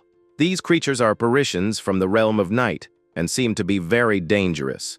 The girl tries to negotiate and asks them to let them pass because they don't want to fight, but the monster leader tells her to shut up and warns that this is their territory. The young woman says she didn't know and remembers that they are also apparitions like the two of them. The monster leader laughs and says that they consume humans, unlike the two young people. The protagonist is completely shocked and scared by that bizarre revelation. With a malicious smile, the monster says that humans are delicious and addictive. The boy realizes that there is no way for them to understand each other, and that a fight is inevitable. One of the monots asks its leader what they should do with the two intruders. The other monsters shout in unison, demanding the heads of the two for invading their territory. The leader smiles and tells his subordinates that they heard what needs to be done. With that, the two young people summon their shadow daggers and prepare for battle. The boy says it seems they have no choice, and his partner agrees with him. Surrounded on all sides, they face the horde of monsters while an archer takes aim. The archer in the tree prepares his bow, an arrow to shoot one of the young people. He then fires a precise arrow toward the white-haired girl in the courtyard. Desperate, the protagonist summons a giant shadow hand to protect her from the attack. While he defends against the arrows, the girl fights the monsters on the courtyard ground. The young man complains that there are too many monsters, and his partner shouts his name to warn him. He suggests they defeat the leader first to break the enemy's formation. The two then split up and charge with full force toward the horde of monots in the courtyard. The protagonist dodges a blow and attacks a monster while the leader jumps away. The minute leader lands on a crate and challenges them to catch him if they can. The two young people run toward the leader, but the boy notices something is wrong and shouts. They step on a pile of leaves and trigger a hidden trap on the ground. With that, the ground opens up and the two suddenly fall into a deep, dark hole. The boy shouts that it's a trap as the two continue to fall without stopping. In desperation, he reaches out his hand, trying to grab onto something, but there's nothing there. The monsters celebrate around the hole and shout for the two of them to just disappear. Meanwhile, the two young people continue to fall and scream in despair into the dark pit. The boy reaches out his hand with a panicked expression as the fall seems endless. But luckily, their fall is cushioned when they land hard in a pool of water.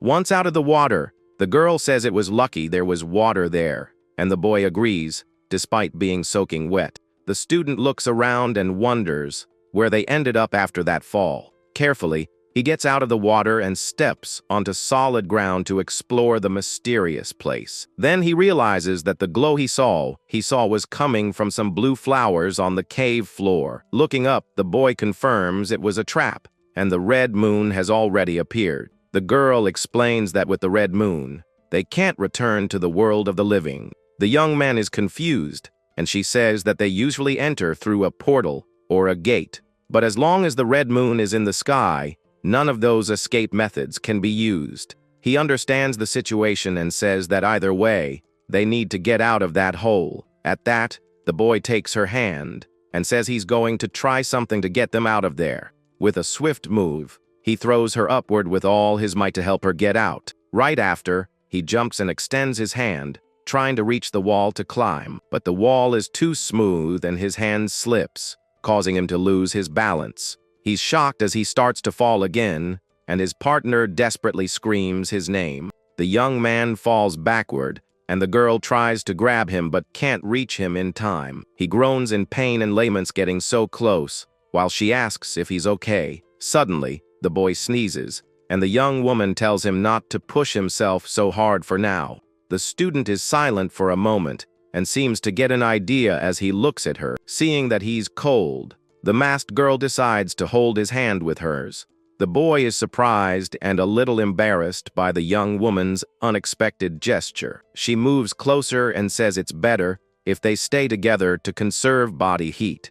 The girl also suggests they rest a bit, as they haven't stopped since they arrived. With that, the two sit back to back, and the young man wonders what he's doing. Suddenly, his partner calls his name, and he answers, a little nervous about the situation.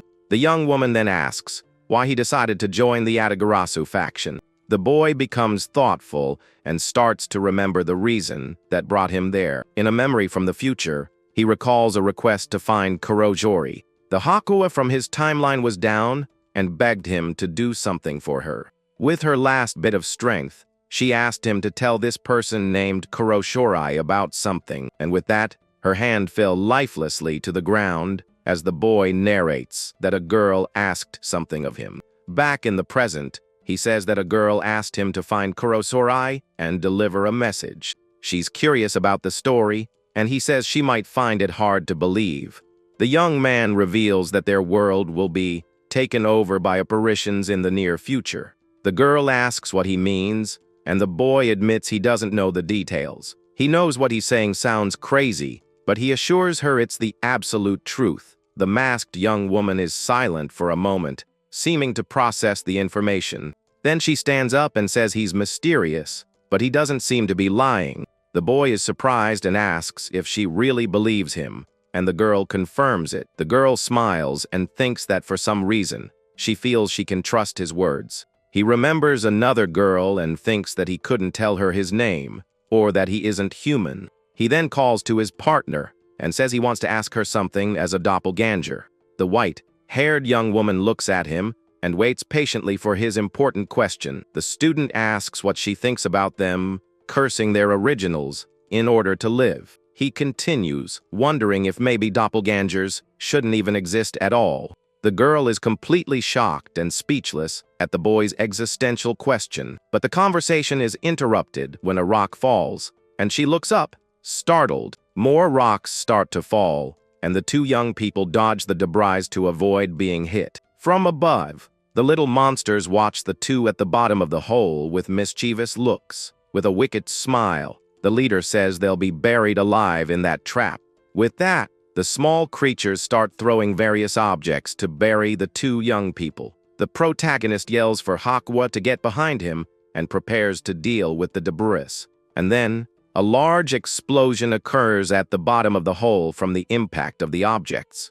The horde of monsters celebrates, believing the two were done in by the rebel. The hall is now completely covered by pieces of wood and heavy rocks. But the boy asks if his partner is okay while protecting her with a shadow hand, and we see that the two are safe under a huge shadow hand that protected them. The monster leader announces it's dinner time, and the horde starts to move away from the hole. Suddenly, a dark energy envelops the student's leg, and he prepares to jump, and with a powerful leap, he gets out of the hole, surprising one of the creatures in the process. The leader and the other monsters are completely shocked to see that he survived. The boy faces the horde of creatures with a serious look, ready for a counter-attack. His partner also gets out of the hole and kneels, relieved that the rebel actually helped them. The young man summons his dagger and says that their attempt to end everything actually saved them. But the monster leader gets angry and orders his subordinates to finish the two of them. With that, the two summon their weapons and get ready to fight the horde of monsters. And with a swift move, they charge forward and begin to take down the creatures one by one. The protagonist says they're too slow as he easily defeats another monster. Seeing the situation, the leader of the Monots decides it's time to run to save his own skin. But before he can run, the boy appears in front of him to end the fight for good. With a determined look, the young man prepares to deliver the final blow to the leader, and using his shadow hand, he grabs the creature and crushes it with all his might. The student watches the monster being defeated with a serious and focused expression, and with a final cry of pain. The leader of the Monots is finished by the boy's power. The young man says it was an annoying interruption, and that he needs to find the shadow eater. With that, the two start running through the abandoned city again in search of the main monster. Their footsteps echo through the empty streets as they hurry to complete their mission. They continue their search, holding hands so they don't get separated in the city's darkness. Suddenly, the protagonist stops and says he's found the monster they were looking for. The bizarre creature stares at them from a distance, and the boy confirms he's finally found it. He then summons his shadow hands and declares that he won't let the monster get away. The creature senses the attack, and its yellow eyes glow in the darkness of the city. With a swift move, the shadow hand successfully grabs the monster, but to the young man's surprise, the creature easily breaks free from the shadow prison, and then the monster materializes a huge, dark side for the imminent combat. The protagonist is completely shocked to see the bizarre creature wielding a weapon. Seeing the danger, the masked girl charges forward with her dagger to attack the monster first. But the creature effortlessly blocks the attack with its scythe and stares her down. The boy realizes their attacks aren't working and that the enemy's level is much higher. The anomaly prepares to attack with its scythe, which now glows with a red light. And with a fast and powerful slash, the creature launches a devastating attack at the two young people. The girl explains that it must have consumed many human shadows to be so strong. The protagonist becomes desperate and wonders what they can do in this situation. His partner then suggests that if they combine their shadows, they might have a chance, but the monster doesn't give them time to think and launches another powerful attack with its scythe. The young man looks at his partner and asks what she means by combining their shadows. She then holds out her hand and calls him by his fake name, asking him to come closer. He hesitates for a moment, but ends up taking her hand to begin the power combination. An aura of intense energy surrounds their hands as they combine their shadows. The student feels immense power flowing through his body, and his appearance changes for an instant. And as his partner transfers her energy, the monster launches another powerful attack at them. The boy holds out his hand to defend himself, and his palm now glows with an intense blue light. A huge wave of purple and pink energy collides with the monster's attack in the middle of the courtyard. The bizarre creature is surprised by the strength of the two young people's combined attack. But even so, the monster's power begins to overcome the students' combined energy. Seeing this, the boy leaps with his dagger and shouts that this is the end of the battle for the monster. And with an impressive jump, he charges at high speed toward the bizarre creature. With his dagger enhanced by their combined power, he strikes the monster with a mighty blow. After the attack, the young man lands on the ground while the creature stands motionless for a moment. He looks at his dagger and is impressed by the power boost it received. The masked girl runs to him and celebrates their victory, while the boy happily agrees. With the creature's defeat, the stolen shadows begin to leave its vanquished body. The two watch the shadows float away, knowing they will now return to their owners. The boy realizes they are still in the night realm and the red moon hasn't disappeared. Suddenly, the girl calls out to him and points to something in the sky with a surprised expression, and we see the red moon is returning to normal, and now they can go home. With a relieved smile, the young man is thankful he can finally leave that place. And with that, the two begin to walk back to the portal to leave the night realm. As he walks, the boy thinks of his friend and hopes she is okay and safe. He thanks Hakua for coming with him, and she says it's natural to help a rookie. The young woman stops walking and says there's something she needs to tell him before they go. She admits that he was actually the one who helped her, and the boy denies it, saying it's not true. The student insists that without her help, he never would have been able to defeat the monster. His partner smiles and says that it was a joint effort from both of them to win the battle. She thanks him for everything, says she'll report everything to headquarters, and says goodbye. But before she can leave, the boy calls out to her, and she turns around to listen. He then says he wants to talk about the question he asked her in the night realm. The white-haired girl looks at him and waits patiently for him to continue. The young man repeats his question, wanting to know what she thinks about them cursing their originals. He also asks if they, as doppelgangers, should really have the right to exist. His partner becomes thoughtful for a moment and begins to answer the boy's question. She explains that cursing one's original is an inescapable fate for a doppelganger, and even if they've already done it, it's something that can never be undone in any way. So, if he feels guilty about it, the only choice is to find a way to redeem himself. The student is confused by her answer and asks how he can do that. The masked girl says that's something he needs to figure out on his own. The boy becomes thoughtful at her words and repeats that he needs to figure it out himself. But she smiles and says that if it gets too hard, he can always talk to her about it. The young man is surprised and a bit moved by his partner's kindness and support. She says goodbye with a wave and tells him they should meet again on another mission. With a smile, the boy thanks her for everything and also waves goodbye to her. He stands in silence for a moment, seeming to reflect on everything that happened. Then, he runs back to the hideout to see how his friends are doing now. When he arrives, he apologizes for being late and finds his friend sitting on the living room floor. The blonde friend seems to be sleeping peacefully after all the stress he went through. The protagonist is relieved to see that Ren is okay and safe after the monster's attack. But his relief turns to panic when he sees his friend collapsed on the couch, still unconscious. Worried, he kneels beside her and checks if she's okay after the attack. He notices her shadow has returned, but the young woman remains unconscious and mumbles something. Suddenly, the girl opens her eyes and calls his name. Still a bit sleepy, confused, she sits up on the couch and asks where she is, not remembering anything. With a confused expression, the young woman wonders if she was sleeping the whole time.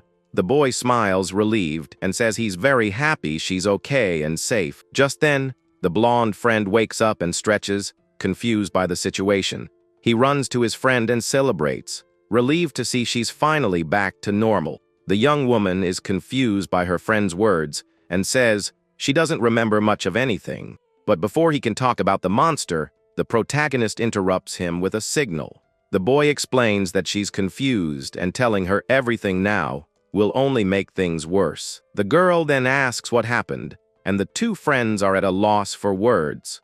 The protagonist suggests taking her to the hospital so a doctor can check if everything is okay. The blonde friend agrees silently, seeming to understand what the protagonist is planning. The scene changes, and we see the front of a hospital at night with a calm atmosphere. The girl comes out of the doctor's room and thanks him for the check up in his care. The blonde friend asks how the exam went, and she smiles and says there's nothing wrong. Suddenly, she notices the protagonist is no longer there and asks where he went. Her classmate says he had to leave because he remembered he had other plans for today. The young woman finds that odd, and her friend agrees, thinking he dodged the question about the monster. With a sly smile, the protagonist watches from a distance and thinks that he knew something. The blonde friend wonders how the boy intended to get the shadows back on his own. He then calls his friend and asks how much she remembers about what happened earlier. The young woman becomes thoughtful and tries to remember the events that led to her passing out. In a memory, she sees herself being attacked by a bizarre and shadowy creature. She explains that a black thing appeared, and after that, everything went blank. Seeing that she doesn't remember anything, her friend asks if she knows what apparitions are.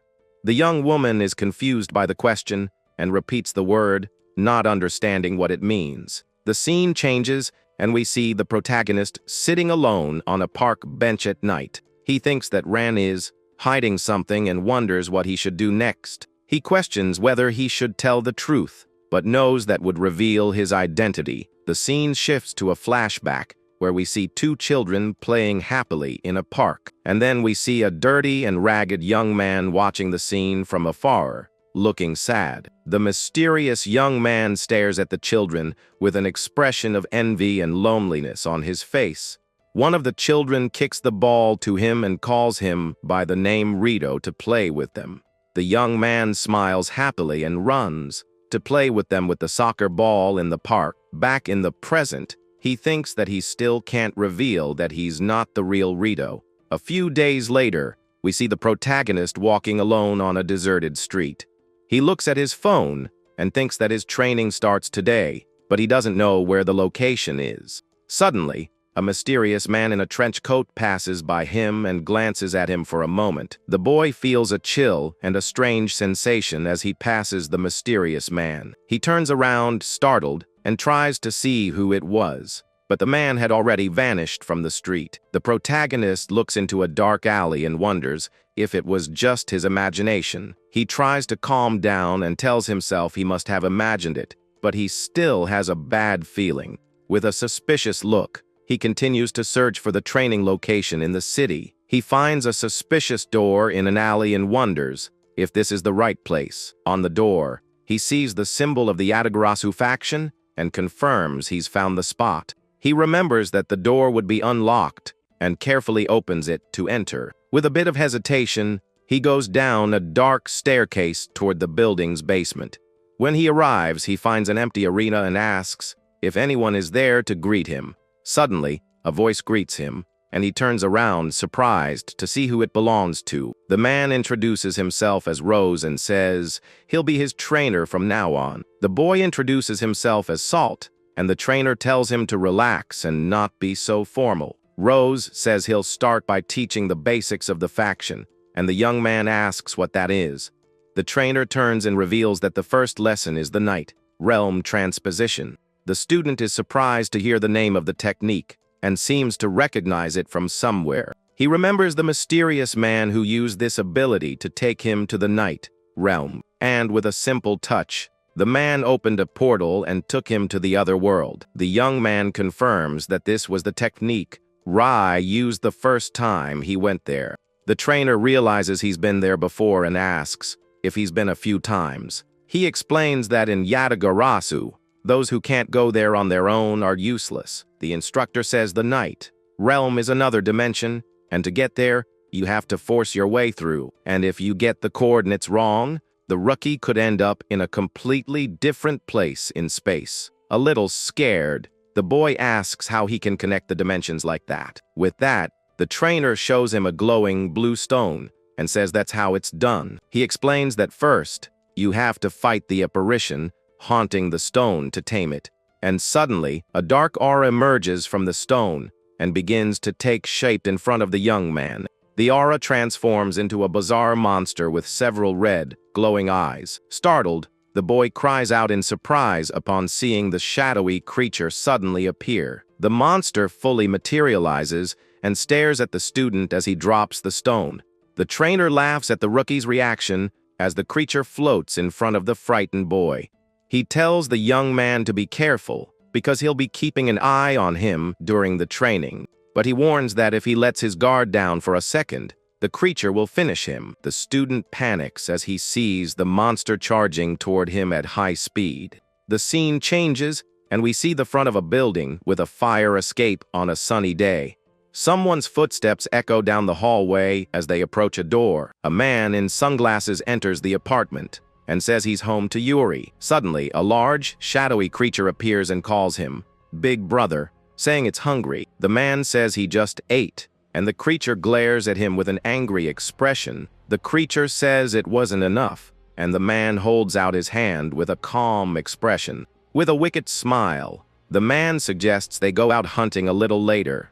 He says they're going to make the humans, who turned him into that, pay for what they did. The scene changes to a sunny day with a blue sky and some light, white clouds, and we see the protagonist is in his classroom, paying attention to the teacher, but fatigue hits him, and he ends up falling asleep at his desk during the teacher's lesson. His friend Rakuna watches him from a distance, looking a little worried about his behavior. The scene changes, and we see the front of the school on a sunny day with a blue sky. After class, the boy wakes up and yawns, feeling the exhaustion from his intense training. Suddenly, Rakuna approaches and asks what's been going on with him lately. He makes up an excuse, saying he's gotten hooked on an online game so as not to worry her. His friend is silent for a moment, seeming not to really believe his excuse. The student asks if this is the first time since that day, and the young woman is confused. He's referring to the day they went to the secret base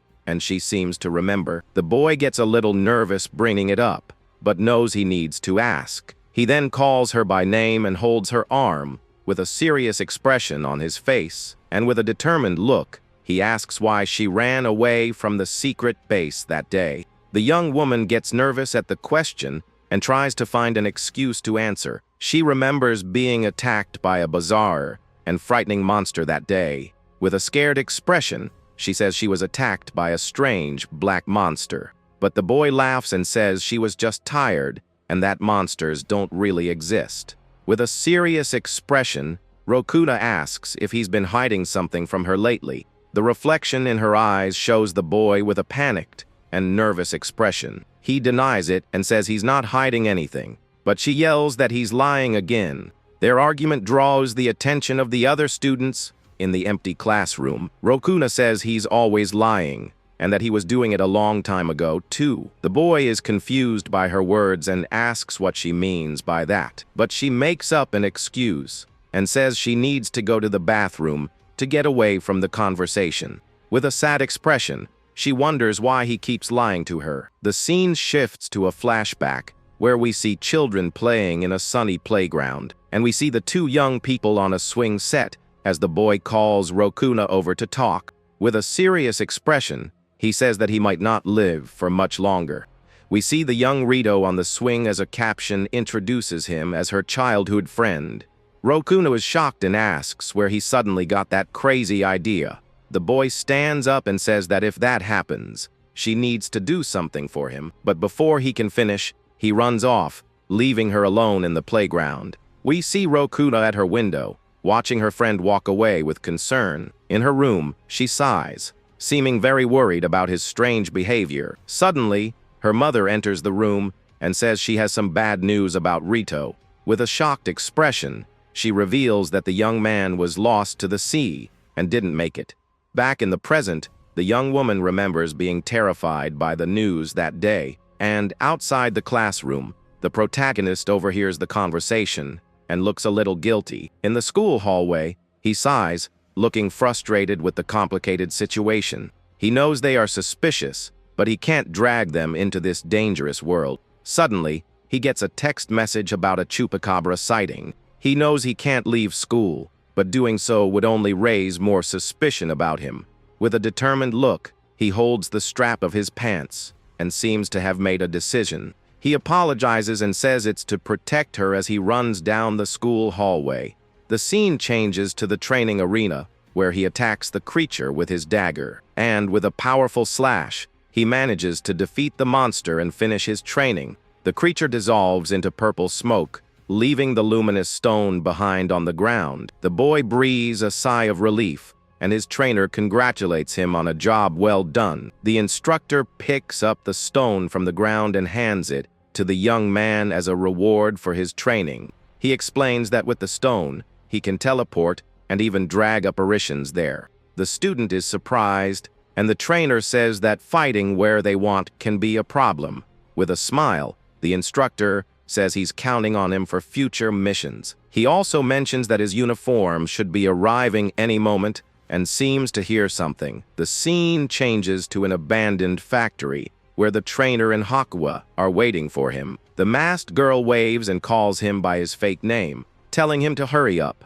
The protagonist arrives and asks if the two of them were also called for the mission, but the trainer reveals that he was the one who called them, as he's responsible for the area. He compliments the boy's new uniform and says the second-hand outfit suits him well. Hakua agrees and says he should have more confidence because the uniform looks great. With that, the instructor announces it's time for them to head out for the mission in the factory. The trio enters the abandoned place and finds themselves in a dark, dusty warehouse. The boy comments that the place is a mess, and Hakua says the apparition must be inside. The trainer explains that the rumor is that thrill seekers saw a chupacabra there. Suddenly, they come across something shocking, and the boy cries out in surprise at the scene. On the floor, they find a giant green creature, already defeated and lying in a pool of fluid. The instructor wonders if the target was taken down by someone else before they arrived.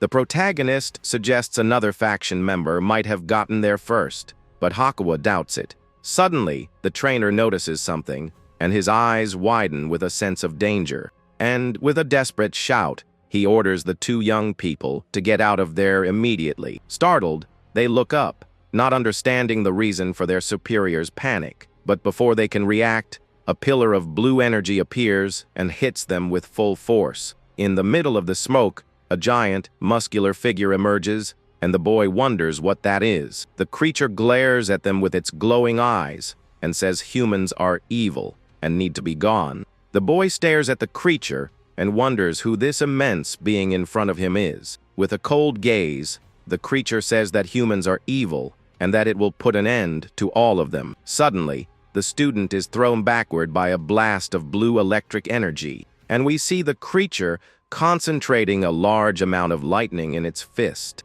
The monster attacks with a powerful punch, but the boy manages to dodge at the last second. With a shocked expression, the young man realizes the monster's power is lightning. He lands at a safe distance while blue sparks still crackle around him. The instructor helps the rookie and comments that the being's aura is bizarre and monstrous. At that moment, they see Hakua on the ground, struggling to get up after the attack. The creature then turns and prepares an attack to finish off the defenseless girl. Desperate, the trainer shouts his companion's name to warn her of the danger. Then he quickly dashes toward the girl to try to save her in time, but the instructor gets there first and puts himself in front of her to take the blow. The impact sends him flying, and he shouts for them to be careful. Hakua gets up and draws her dagger, determined to fight the monster. She tries to attack the creature's arm, but it easily grabs her by the wrist. With that, the monster zaps her with its power, and the girl cries out in pain from the shock. She falls to the ground, completely defeated, and seems to have passed out from the attack. Seeing his partner on the ground, the protagonist shouts her name in despair. He looks at his fallen friends and wonders what kind of creatures these are. The creature also seems confused and wonders what these beings are. Lying near some barrels, the trainer says his body is numb from the shock. Suddenly, a meow echoes through the place, and we see the paws of a cat walking around. The boy is surprised to see a small cat walking calmly amidst the chaos. He wonders if it's just a cat as the feline sits down and licks its paw. But the giant creature notices the animal and starts walking toward it. The protagonist shouts for the monster not to harm the innocent animal on the ground. To his surprise, the creature carefully picks up the cat and holds it gently. The young man is shocked and seems to recognize the cat, calling it by name. The cat meows and rubs against the monster's face, while the boy tells it to stop. Confused, the student wonders what he is carrying on his back now. He remembers when he met Hakua and was told to report it if he saw that dog, and he also remembers the warning that sooner or later it would be his enemy. The monster, with the cat on its shoulder, asks why he was snooping around the base. With a smile, the boy realizes the monster was near the gate the whole time. Suddenly, a man in sunglasses appears, and the creature asks what he's planning. The young man becomes alert and prepares to fight the new enemy that has appeared. The mysterious man in the white coat just watches them from above with a superior air. In a memory, the man says he just wanted to feel, and another character agrees with him. Back in the present, the stranger says he will stain the world with apparitions to cleanse it. The trainer, lying on the ground, begins to groan in pain and seems to be suffering a lot. He yells that he doesn't want to fight anymore, and the man with glasses asks what he's doing. With a wicked smile, the man adjusts his glasses and reveals that it's all an experiment. The instructor is shocked and can't believe it was all a test. With one eye glowing red, he confirms that it was, and that everything was planned. He says he will fill the world with anomalies and reset it. As Hakua cries out in pain, the scene changes, and we see a girl fighting a bizarre creature in a room. She seems tired but remains on her knees, determined not to give up the fight. The monster prepares to attack her, and she wonders if this is Hakumu. Suddenly, she is hit by an attack, and the creature asks what's wrong, and the girl is thrown hard against the wall, as if she were nothing. From afar, the man in the white lab coat watches everything from a lab with a calm demeanor. With a confident smile, he seems pleased with the results of his experiment. Back at the factory, we see Hakua panting and in a lot of pain after being attacked. At this, the protagonist approaches, concerned, and helps her up from the ground. At that moment, she looks up and sees the mysterious man watching everything with indifference. The villain says he doesn't have time to deal with their group because he has more to do. The boy is surprised by the man's words and doesn't understand what he means. Then the blue creature says its time is up and that it needs to go home soon. The man in white holds out his hand and prepares to use some strange ability. Suddenly, a glowing red portal opens in the middle of the abandoned factory. The trio is shocked, and the boy shouts the name of the new apparition that emerges from the portal. A giant hand made of fire comes out of the portal and grabs something with great force.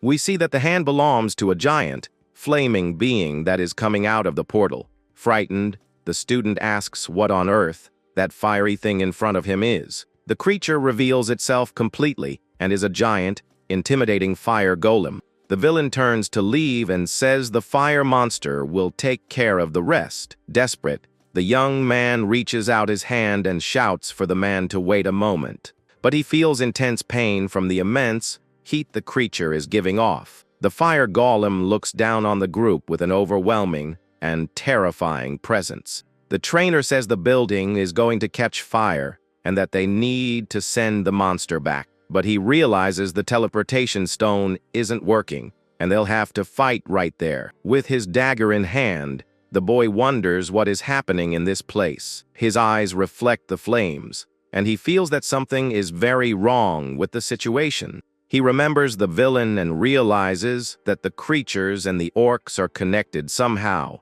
The villain comments that the night energy was intentionally blocked by a stake. He calls the heroes idiots and says the cat gathering is almost over. With a wicked smile, he challenges Yategarasu to defeat his genetic abomination. Back in the fight, the fire golem clenches its fist and prepares for a powerful attack. The trainer and the boy brace themselves as they realize the monster is about to attack with full force. And with a punch to the ground, it creates an explosion that sends both of them flying. The student then summons his shadow dagger and prepares for a counter-attack. With a leap, he charges toward the golem to attempt a direct attack. But as he gets closer, he is surprised by something and stops his attack in mid-air. The golem seizes the opportunity and attacks the young man with a devastating blow from its arm. Suddenly, a wave of dark energy hits him and throws him back with force. The monster's attack misses its target and hits the ground,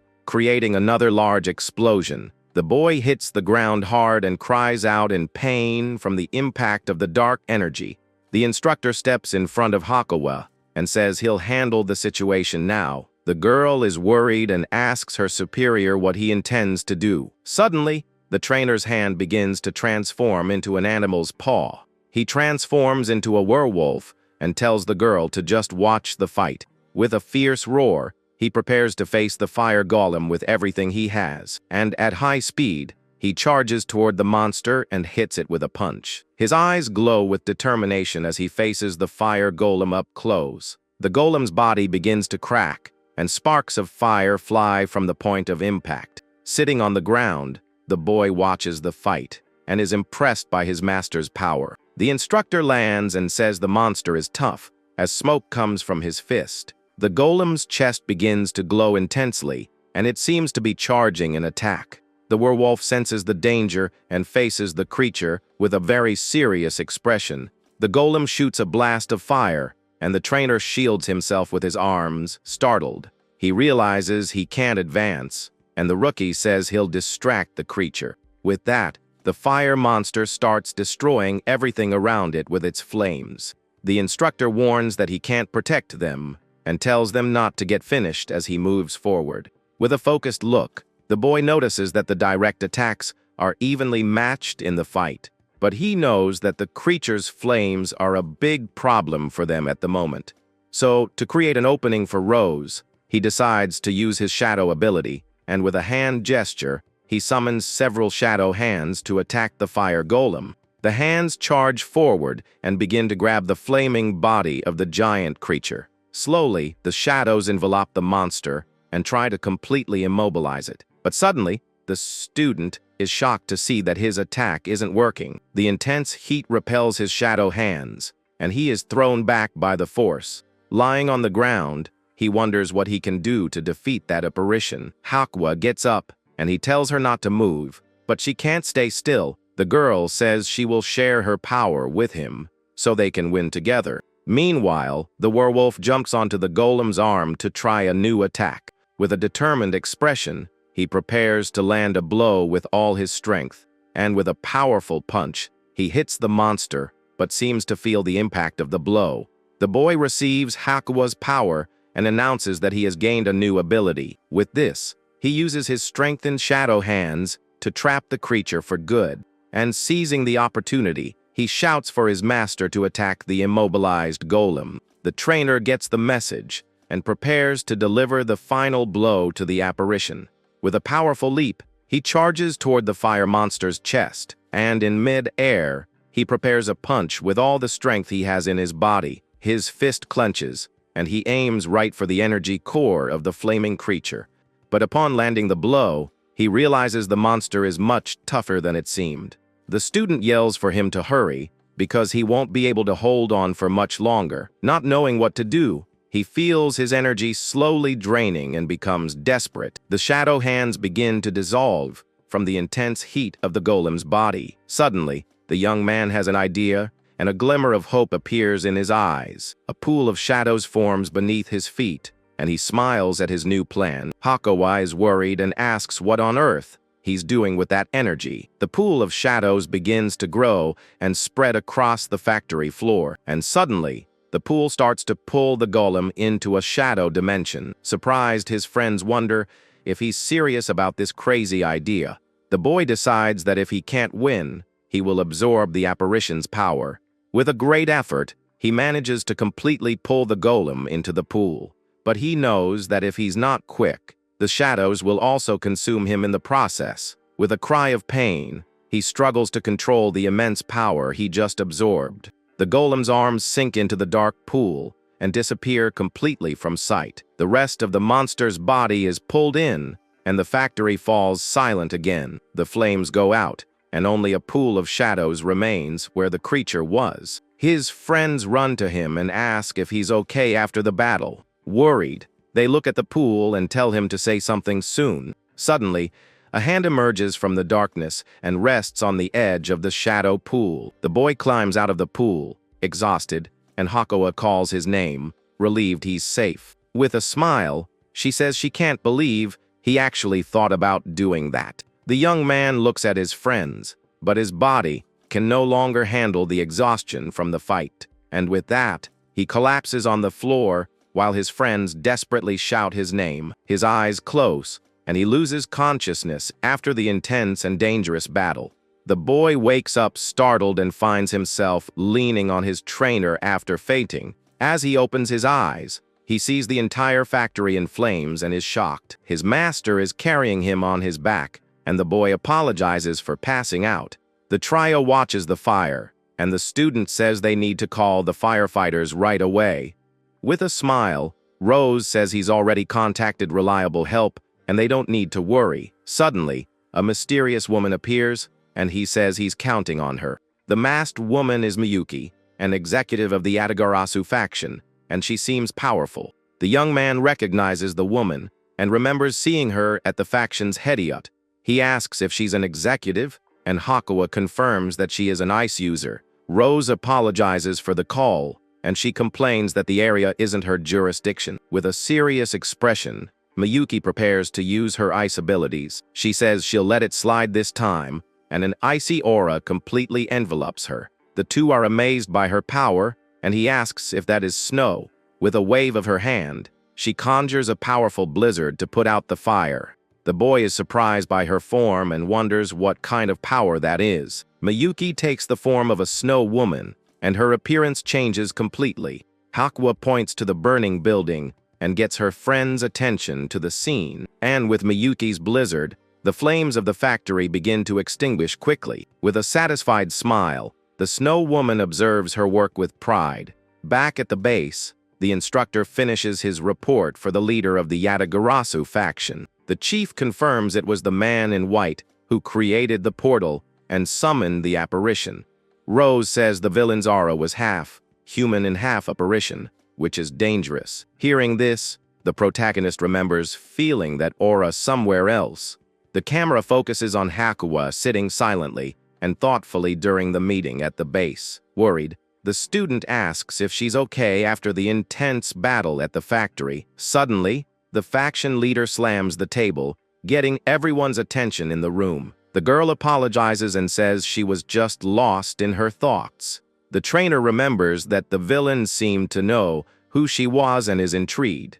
With a serious expression, Hakua confirms that she knows who the man in the white lab coat is. The scene shows the villain with a wicked smile and a red glow in his eyes. The leader asks who captured her in the past, and she seems uncomfortable.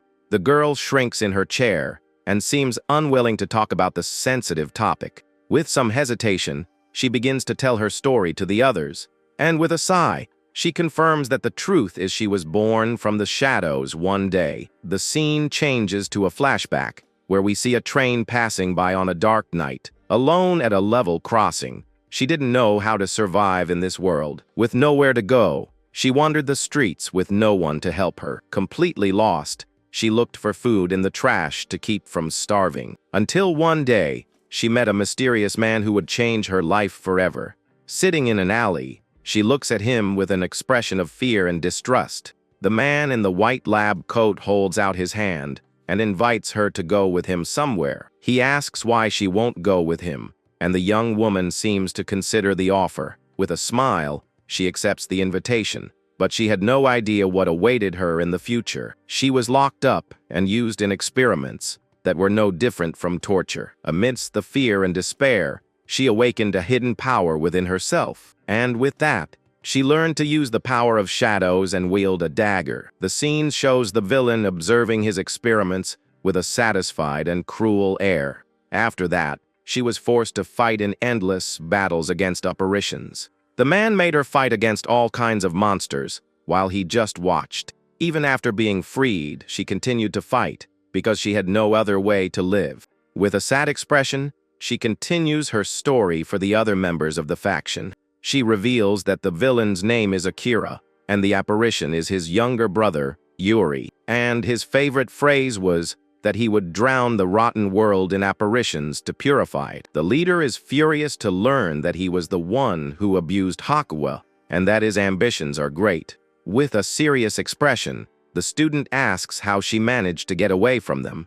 The girl reveals that she never ran away because the idea of escaping never even occurred to her. Everyone in the room falls silent, shocked by the revelation she just made. She remembers the villain saying that humans are dangerous, and that apparitions are hunted, and that he kept repeating it until she was completely brainwashed. The young man asks what made her change, and she says it was because she met someone special. In a flashback, we see the girl lying on the ground near a river on a sunny day. She is unconscious and seems to have passed out after a battle or training session. Suddenly, someone calls out to her, and she wakes up, startled by the unfamiliar voice. A young man with blonde hair looks at her, concerned, and asks if she's okay there. The young man approaches the girl lying on the ground, looking concerned about her condition. Suddenly, she wakes up and grabs him by the arm with a frightened expression on her face. She jumps back, getting into a defensive stance,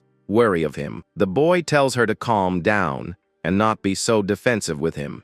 She remembers the villain saying that humans are foolish and wild creatures. With an aura of power, she says that humans are the enemy to be defeated. The boy is surprised by her words and doesn't understand the reason for her hostility. Suddenly, a giant hand of energy appears and prepares to attack him with full force. She seems determined to follow the orders she received from her former master. The energy hand attacks, and the young man shields himself with his arms, waiting for the impact. But to his surprise, the girl falls to the ground, and he realizes he wasn't hit. With a confused expression, He wonders what just happened to her. He looks at her on the ground and doesn't understand why she acted so strangely. The scene changes, and we see an abandoned bus on a starry night with a full moon. Inside the bus, the girl sleeps peacefully in one of the blue seats. Suddenly, she wakes up and the boy greets her, saying she finally woke up. Startled, she sits up and looks at him, not understanding where she is or what happened. He offers her a bottle of water and tells her not to worry so much about him. The young man watches her in silence as she takes the water to drink a little. With that, he asks if she's hungry and offers some snacks he got. We see that he brought rice balls and some chips for her to eat. Worried, he asks how her injuries are and if she feels pain anywhere. She just stares at him in silence and doesn't answer any of his questions. In a weak voice, the girl asks why he is being so kind to her. With a smile, he realizes she finally spoke and seems relieved. She confesses that she was about to attack him and doesn't understand his kindness toward her. The boy says he was scared and asks what she is, since she's not a mage. With a serious expression, she reveals that she is not human and looks at him in silence. She says that after that, he took care of her for a while and invited her to eat. And the two of them sit down to eat instant ramen in a quiet place. As they eat, he asks if she's a doppelganger and seems curious. With a nod, she confirms that she is and continues eating her ramen. The boy asks if there is a human with the same appearance and age as her, and with the time she spent with him, her fear of humans gradually disappeared. The boy says he doesn't care what she is and asks her not to be afraid. His words surprise her, and she looks at him, not knowing what to say. One day, he gets up to leave, and she asks where he's going, and he says it's to school. He reveals that he's transferring schools and won't be able to visit her like before. Shocked by the news, she can't hide her sadness about the farewell. With a gentle smile, he says goodbye and wishes for her to take care of herself from now on. And just like that, he left, leaving her alone again in the abandoned bus. Suddenly, she realizes he forgot his wallet on the bus seat. With the wallet in her hands, she gets off the bus to try to return it in time. She looks at the wallet and remembers the kindness he showed her. Inside the wallet, she finds a note with money and a request for her to use it. In that moment, she made a promise to never go back to the lab. Freed from the brainwashing, she acted on her own for the first time in her life. And then, she finds a job ad on a post on a city street. With that, she enters a bar and comes across two men talking at the counter. With determination, she points to the ad and shows that she's there for the job. She says she found San, and that he was the one who introduced her to Yategarasu, and that he taught her everything about the faction, so she could change her life. With her new boots, she began to walk a new path for her future, and to one day repay the favor to the boy who gave her the chance to be free. With a new determination, she decided to leave her past behind and move forward, and so she joined the organization and finished her story for the others in the room. The instructor understands the story and asks who exactly the villain who captured her is. She reveals that his name is Akira Tanagashi, and that he is always with Aberrations, and that he wants to use the Abominations to destroy the world and create a new one for them. She says she doesn't know his reasons, but that he seems to deeply hate humanity. Hearing this, the protagonist and Hakua look at each other and seem to be thinking about something important. He remembers a vision of the future where monsters attacked the city and the people. With a serious expression, he wonders if Akira is responsible for the future disaster. The leader says he's heard the name Akira Tanagashi before and seems to remember something. The others are surprised by the chief's words and look at him, waiting for an explanation. He reveals that Akira worked at a research institution called Quok. The instructor remembers the place and says it was a biological research lab. The student is surprised to learn that they were researching abominations. The chief confirms that they were, but that the place was shut down a long time ago for safety, and to combat the threat, they established their own research institution. The camera focuses on a hallway of a laboratory and reveals the name was Quok. In a flashback, we see a man with his back to the camera visiting someone in a hospital. His brother says he's fine and apologizes for him visiting even though he was busy. The man smiles, but his reflection in the glass shatters, revealing a distorted face. An image of the apparition appears, and we see that his brother passed away in the hospital bed. With a red eye, the villain remembers his brother's passing and seems to feel hatred. In his room, he puts a hand to his head and seems to have a headache. He sits on his bed and looks sadly at a photo in a picture frame. The photo shows him and his younger brother smiling and holding a cat. The scene changes to the villain's base, where he works on his computer with the apparition. The monster sits on the floor and plays with a cat using a feather toy. The cat seems happy and is having a lot of fun with the toy the creature is holding. The villain approaches and asks if he's having fun, and the apparition meows in response. He asks why his brother doesn't give the cat a name, and the creature looks at him. The monster thinks of a name for the cat, while its brother silently leaves the room. Akira walks down a dark hallway, seemingly heading somewhere important. He goes up a staircase and stops in front of a door, with a serious expression. With a determined look, he thinks that the heroes really did defeat the golem. He looks at a tank with a giant creature inside, and says it doesn't matter how many they defeat.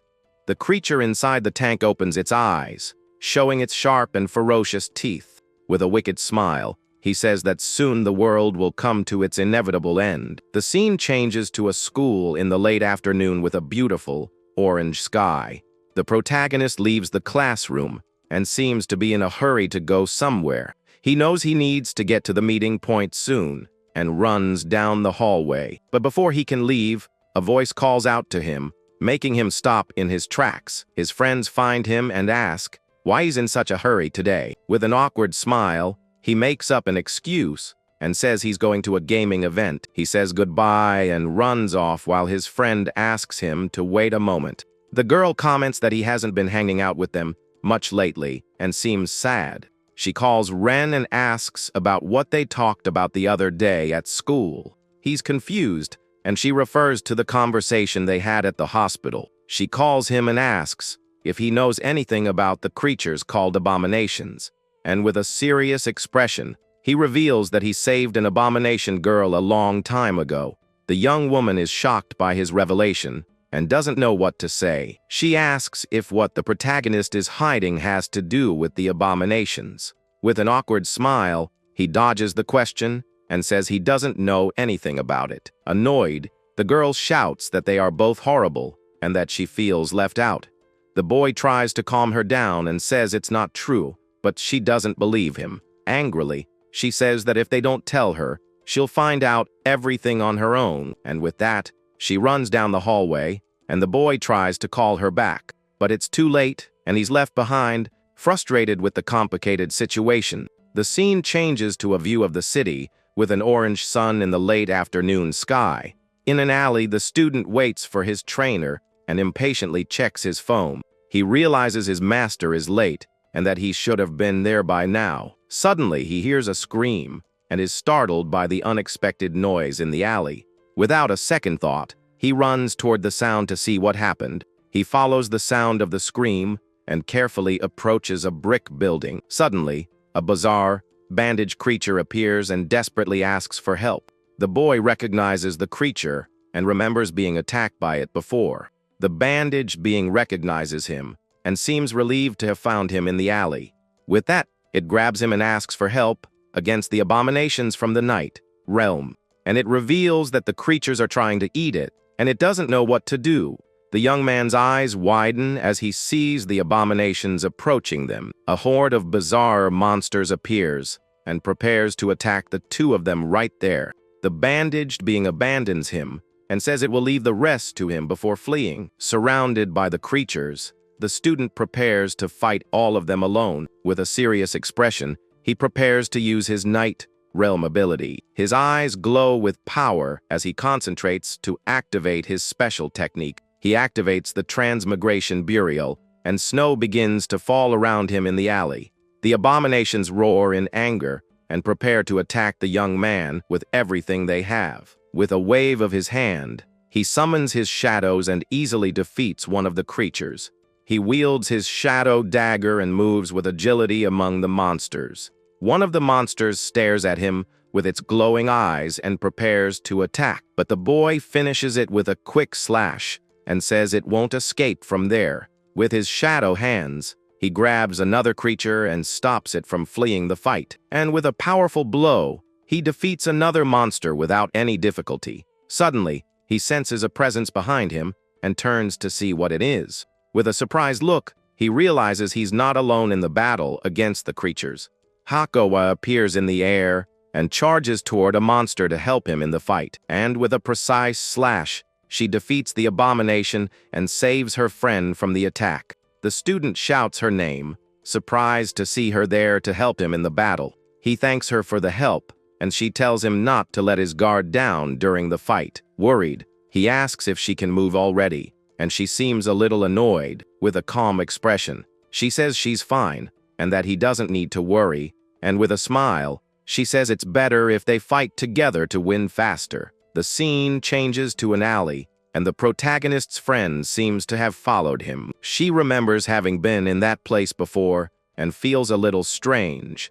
In a flashback, she finds the young Ryudo sitting and helpless in the same alley. Back in the present, she wonders what he's doing and where he is now. With a determined expression, she continues her search for her missing friend. Suddenly, she comes across a cat and wonders what it's doing there.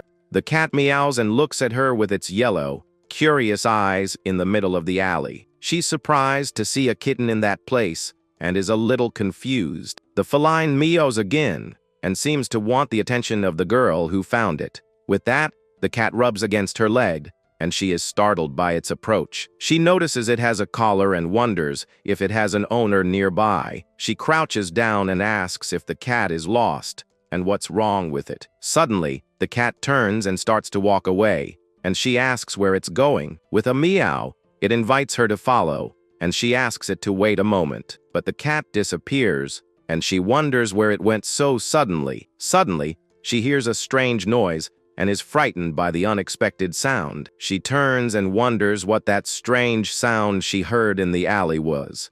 Her eyes widen in fear at the shocking scene that unfolds. The protagonist's trainer fights an abomination with his dagger and shouts in anger. He says he doesn't have time to play around and defeats the monster with a final blow. He receives a message from Hakua and realizes they've met up with the protagonist. The girl watches everything from her hiding spot and wonders what kind of thing that creature is. The scene changes to a view of the city at night with a full moon in the blue sky. Hakua says that Rose messaged that he's finished and that they can wrap it up for today. With a smile, she invites him to eat together to celebrate their victory. He accepts the invitation and says the idea sounds good to relax a bit. As they walk, she asks what he would like to eat, and he thinks for a moment. They arrive at a restaurant, and he's surprised that a place like this exists. She reveals that the owner is a pigeon apparition, and he's shocked by the news.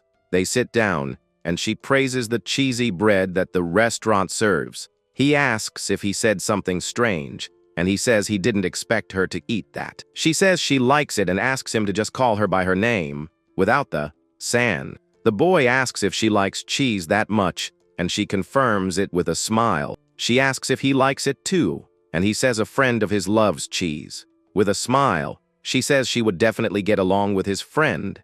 He becomes thoughtful and asks if she wears her mask even when she eats. He apologizes and tells her to forget the question he just asked. A bandaged man explains that apparitions need to hide their features, but the boy says that doppelgangers don't look any different from humans. He asks if she's hiding from the villain, and she says that's part of the reason, but she reveals that's not the only reason. She always wears the mask. The student is confused, and she reveals that the doppelganger's curse is activated. The moment one recognizes the other, the curse takes effect and affects them. She says she wants to reduce the chances of hurting them, even if it's just wishful thinking, and that the mask is a symbol of her duty as a member of the Yategarasu faction. Suddenly, she falls silent and seems to something strange in the air around her. The boy notices her change in behavior and looks at her with concern. She says she doesn't need to hide from him, and seems to be feeling safe, hiding. The protagonist friend wonders who that guy really is. Suddenly, a voice calls out to her, startling her in the dark and silent alley. The trainer appears and asks what she's doing hiding there in the alley. He says he knows she's there, and that it's better for her to come out and show herself. A little scared, she comes out of her hiding spot and apologizes for snooping. He asks if she's human and looks at her with a serious and suspicious expression. He says this is no place for her and tells her to go home immediately. With a serious expression, the man looks at the young woman and seems a little annoyed. She looks at his back and asks who he really is and what he does. He says curiosity is good in moderation, but if she pushes it too far. With a threatening look, he warns that it will end with her being taken out in the alley. Frightened by the threat, she falls silent and looks at him with fear and suspicion. With that, he turns and leaves, and she tries to call him back to talk, but he disappears, and she realizes he's already gone and has left her alone there. With a sigh, she realizes she barely found out anything about him or what he does. She clenches her fist in anger and frustration for not getting any answers, but she knows that apparitions exist and that her friend Ryudo knows about them, and that he and that man are hiding something important from her and everyone else. Suddenly, the cat from before appears, and she recognizes it and crouches down to pick it up. She asks if it's hungry and feeds it a little food she had. Suddenly, a shadow appears behind her, and she turns to see what it is. The villain's apparition appears and says it has finally found her in that alley. Scared, she looks at it and can't believe what she's seeing in front of her. The creature looks at her with its glowing eye and seems confused by her presence. With a curious look, the monster seems to recognize her from somewhere in the past. The scene changes to the restaurant, and the protagonist looks at someone in surprise.